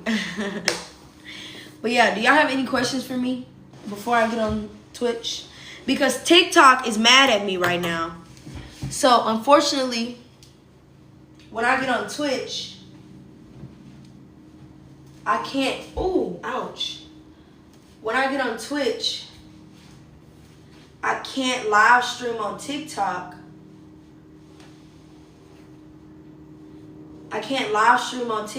Because TikTok is mad at me right now. So I won't be able to let y'all see me streaming on Twitch until. Thank you for the heart, Ron. I won't be able to do that until the 11th. Thank you, Samia. Thank you. Okay, y'all got any questions before? What was your favorite thing about visiting Senegal?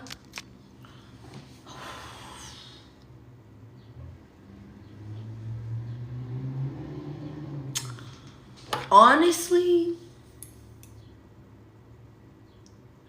I feel like just being in Senegal in general, it was so surreal for me. Like, I think if Senegal was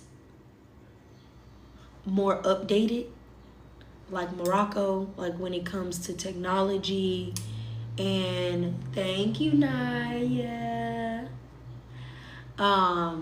But I feel like if Senegal was more updated, if Senegal had better technology, better customer service, a wider range of food options when it comes to produce, if they had that, then I would be cool in Senegal. But my favorite thing definitely had to been like just being there. Like, nigga, I was in Africa. I was in Africa. And you know what's crazy? I'm gonna keep it a buck.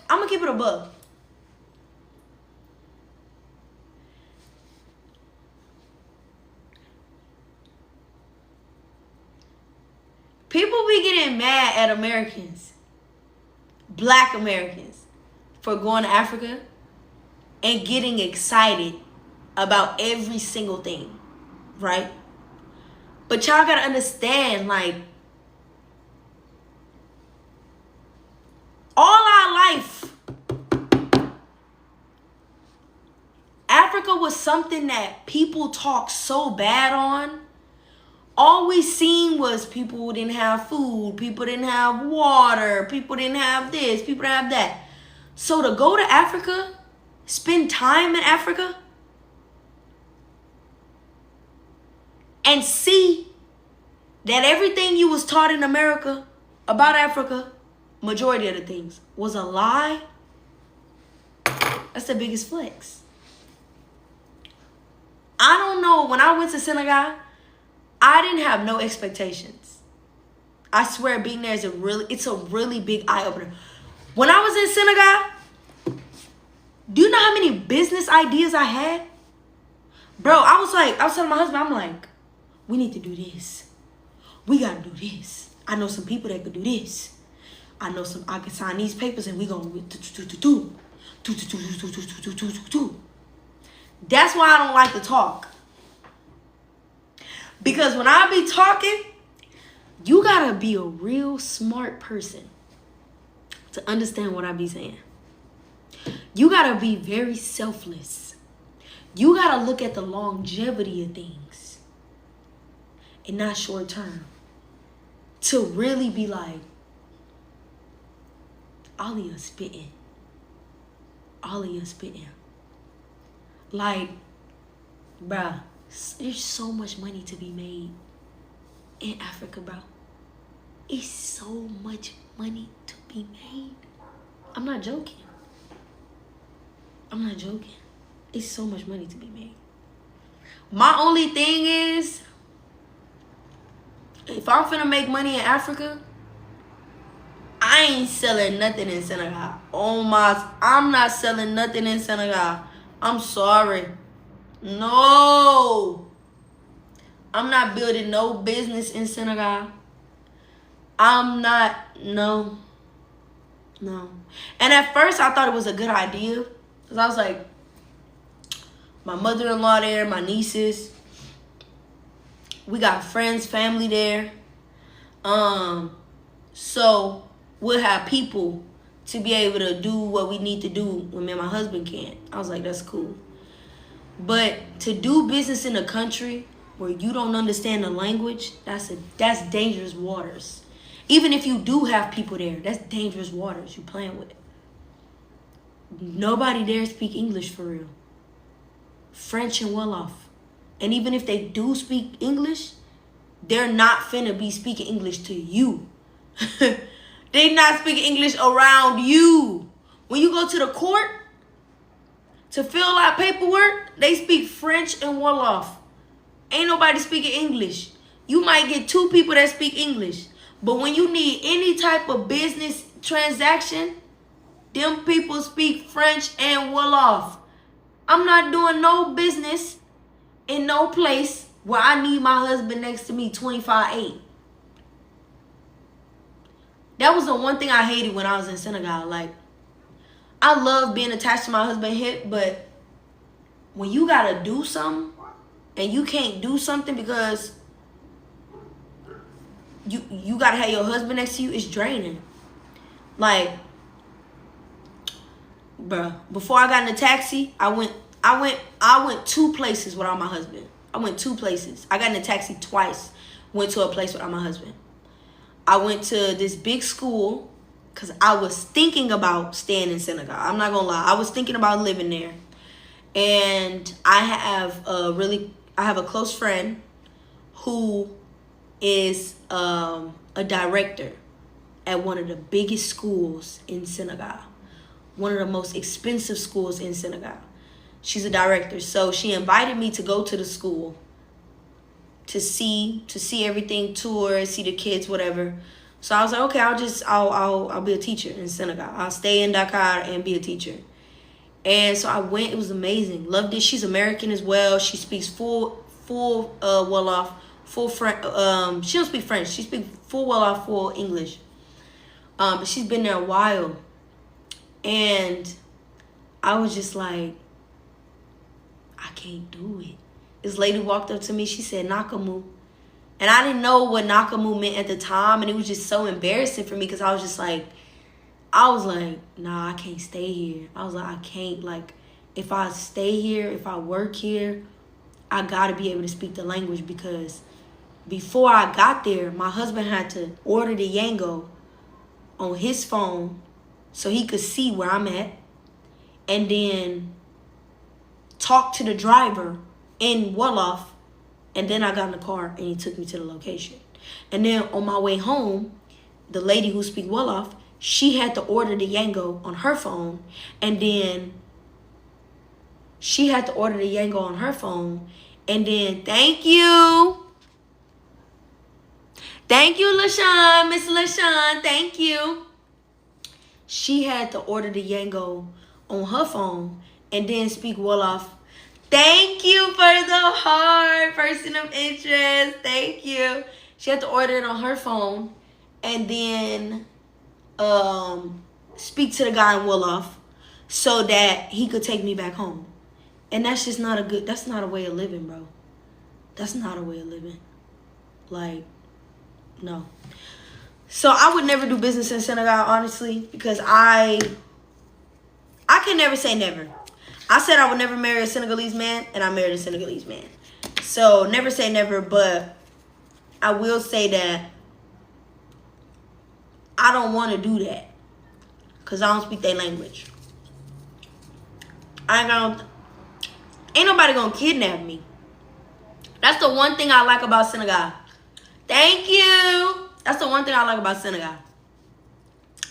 Black people, they think when they go to Africa, you gonna get kidnapped.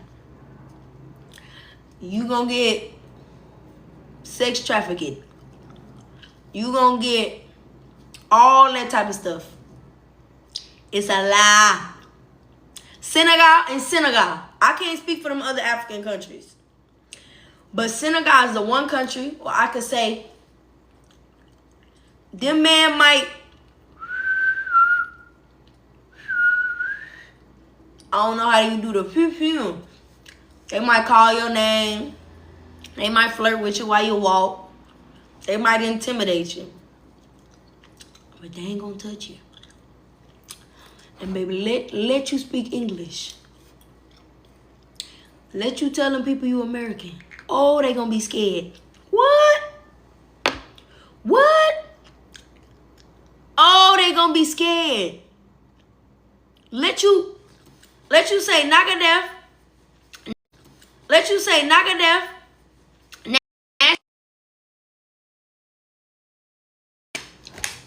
Nagadef. Alhamdulillah. Let you say that. And they think you Senegalese. They think you Senegalese, right? Soon as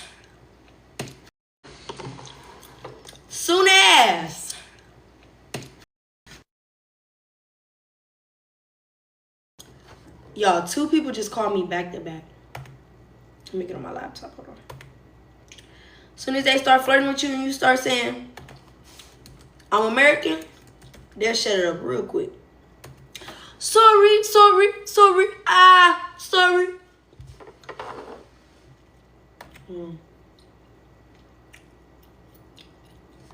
Hold on, y'all.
Sorry.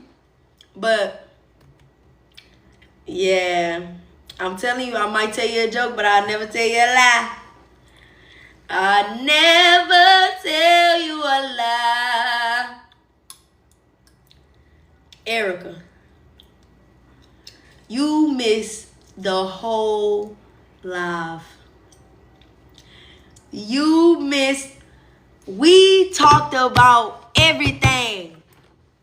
Marriage, in-laws, mother-in-laws. We talked about everything. You missed it, man. You missed it. I was dropping the gems.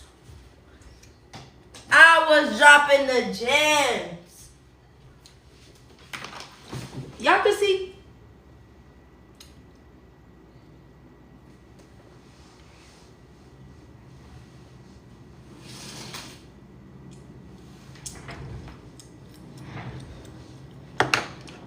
I'm finna get on Twitch, y'all. Ooh. I ain't gonna lie, it was tea. We had a lot of girls up in here. It was tea. I ain't gonna lie. It was a good live to do makeup. I'm glad it was so interactive.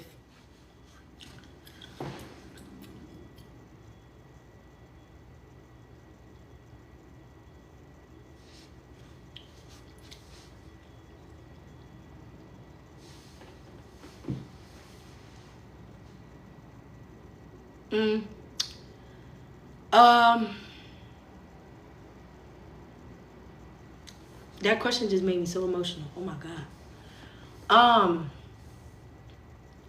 It happens because you lack community. That's why it happens. You lack community and you lack support.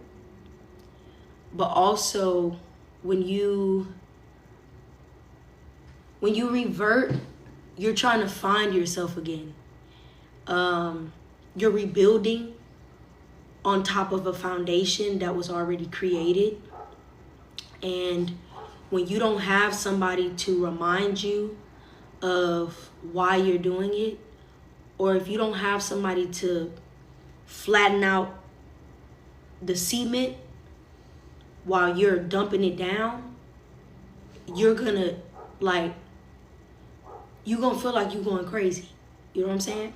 And that's why you have the identity crisis, because you need to have people from your prior life and you need to have a community in your new life.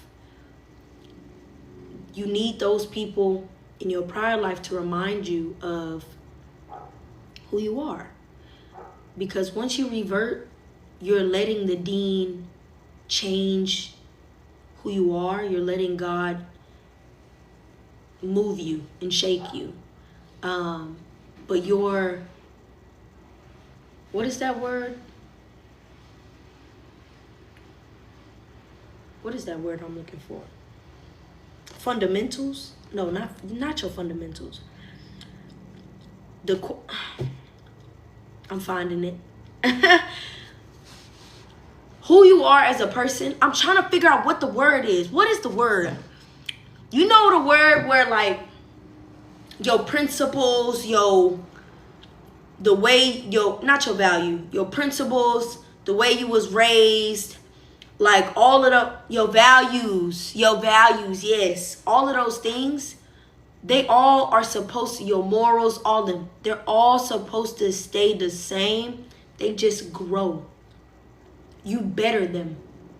And if you don't have somebody to remind you of your values and your morals, if you don't have people to tell you your values and your morals, if you don't have people to tell you that not all of you is bad, not all of you was bad, you don't have to change every single part of yourself in order to be Muslim.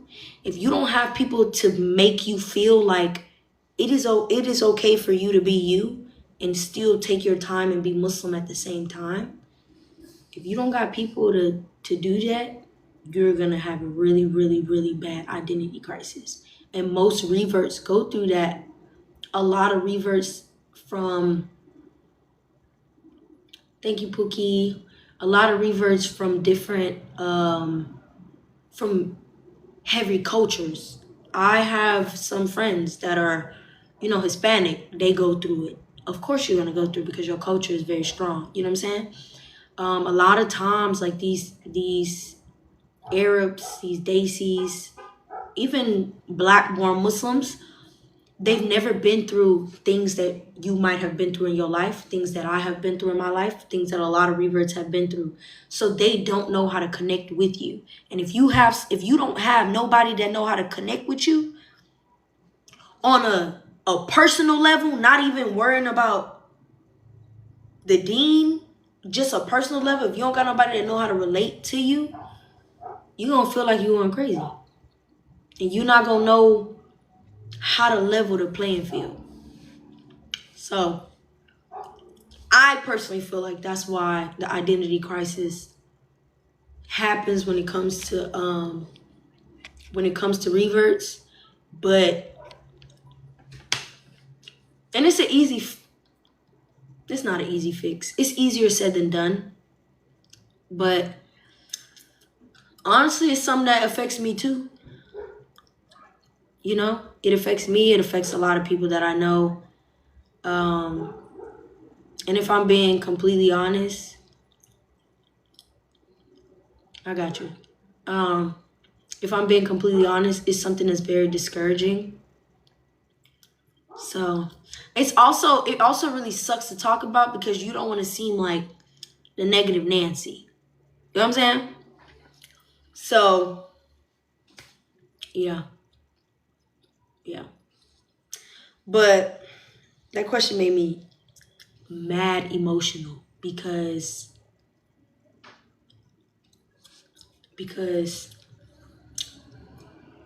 like my husband got me into hats, bro. I be rocking these. What? I'm sure I bought my husband his hat. I went somewhere like 3 days ago. I bought him this hat. This mug hard. What? This mug hard. Stop playing. his head bigger than mine, so but anyways, so she said every revert need a good and strong surrounding to support them. It ain't easy. If I'm being completely honest, I ain't even gonna lie. People really don't care about reverts.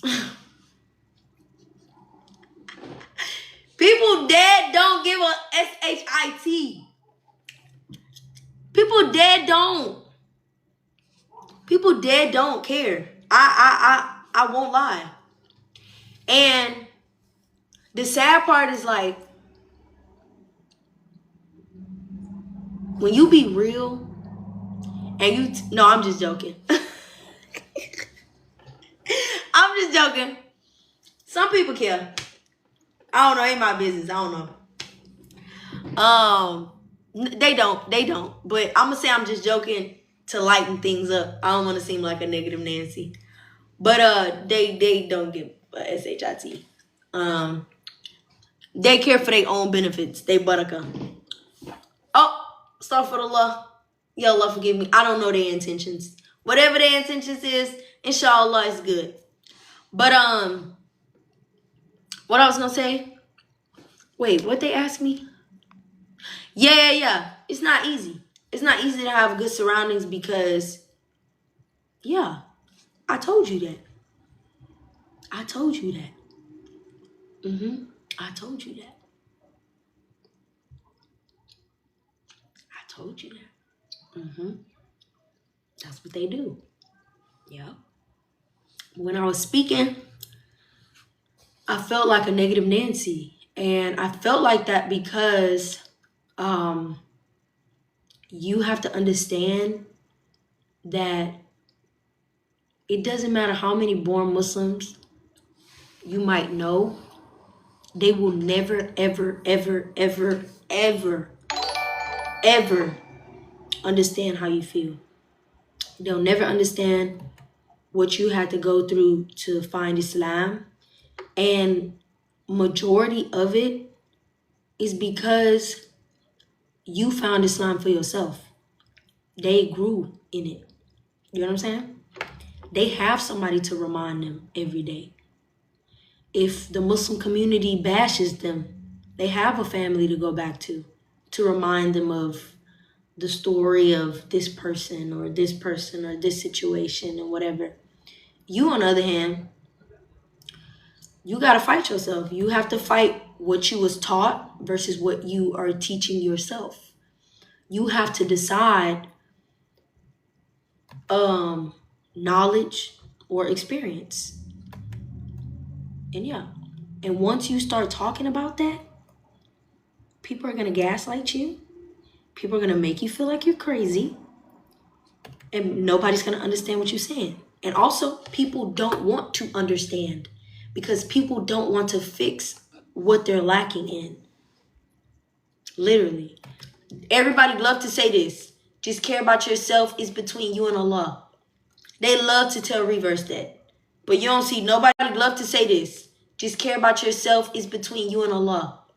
They love to tell reverse that. But you don't see nobody else in the Muslim community caring about themselves.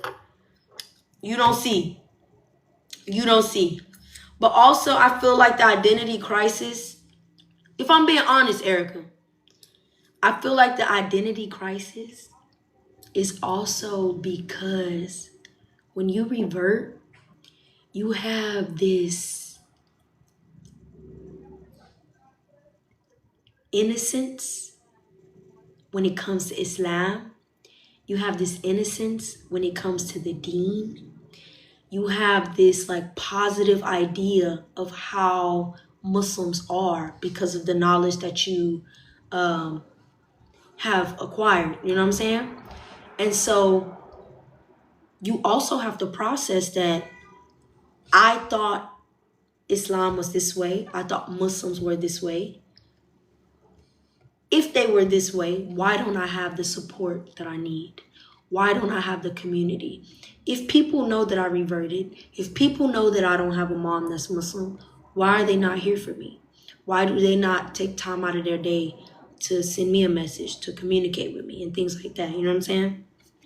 So you also processing that. Like, you want to talk to Muslims. Well, I don't know if it's you. For me, and for some reverts that I know, yes. But you want to talk to Muslims. But then it's a level of a lack of understanding. They literally might not know what the hell you're talking about whatsoever. And the only thing they're going to tell you to do is pray. Pray, talk to Allah, make dua. I did that, but okay, what do I do in the dunya? Faith without work is dead. I'm praying, okay, but what do I do while I'm here? You know what I'm saying? So, is dead. I'm praying, okay, but what do I do while I'm here? You know what I'm saying? So, there's so many different reasons for identity crisis, but the one thing that I will tell you is when it comes to reverts, all of our identity crises have stemmed from the very same reasons. You lack support, you lack community, and you lack the understanding of understanding who you are, where you came from. And then you're also trying to figure out if you need to erase who you are to be this new person. Because you not seeing a lot of us, baby. You not seeing a lot of us, baby. So, hey.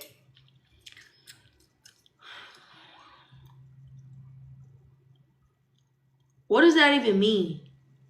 Don't wait for after. Put them aside because you're in the same pool. Go get. What does that even mean? That's what I'm talking about.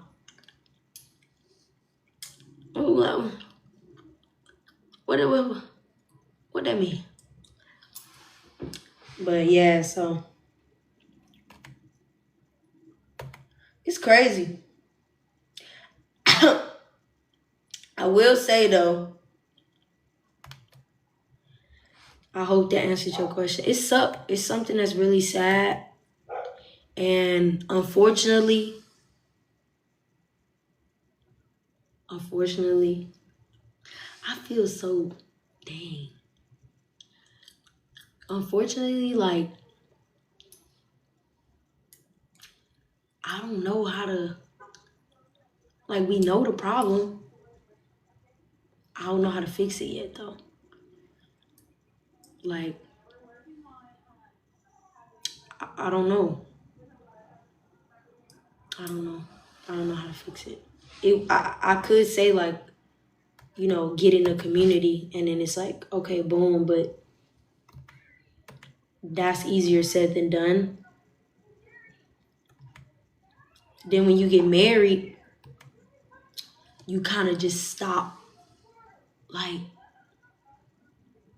you kind of just stop caring about the community. You understand what I'm saying? Or at least that's for me and everybody else that I know. I just met a girl 3 days ago. She got married. And she's like, girl, yeah, I haven't seen any of my friends for so long. I just be with my husband. I'm like, girl, me too. I don't care. I don't care about nobody. I don't care, girl. I don't care. But then sometimes I feel like I'm annoying my husband. I'm like, oh, I need a friend. I need to talk to somebody. I feel like he getting tired of me. He getting tired. So, I don't know, man. I will say, though, it is very, like, heart-wrenching. It is something that, bro, I have not ate today. I'm like, why I don't got no energy? I haven't ate. I don't feel like cooking. Oh, my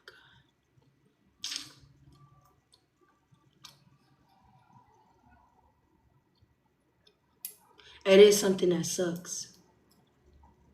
It don't come with a rule book either. But yeah.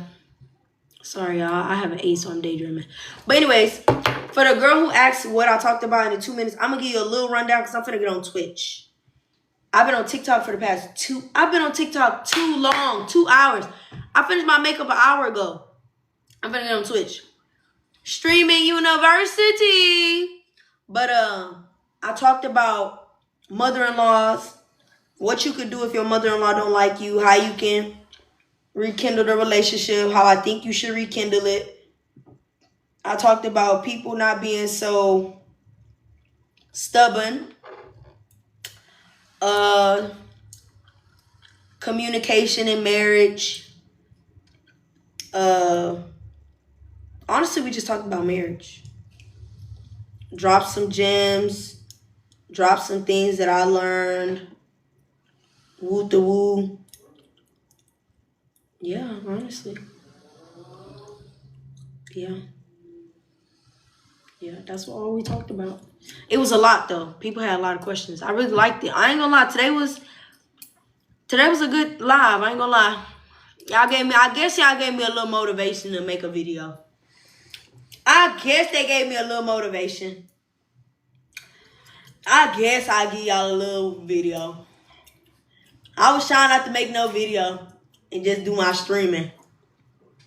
Girl, what? Me and my mother-in-law is my ace boon coon. I don't need no mama. I got my mother-in-law. That's my mama. Astaghfirullah, yo, I'm joking. I'm just joking. Nah, my mother-in-law is we've been tight since day one. It was honestly like, you know how people are nervous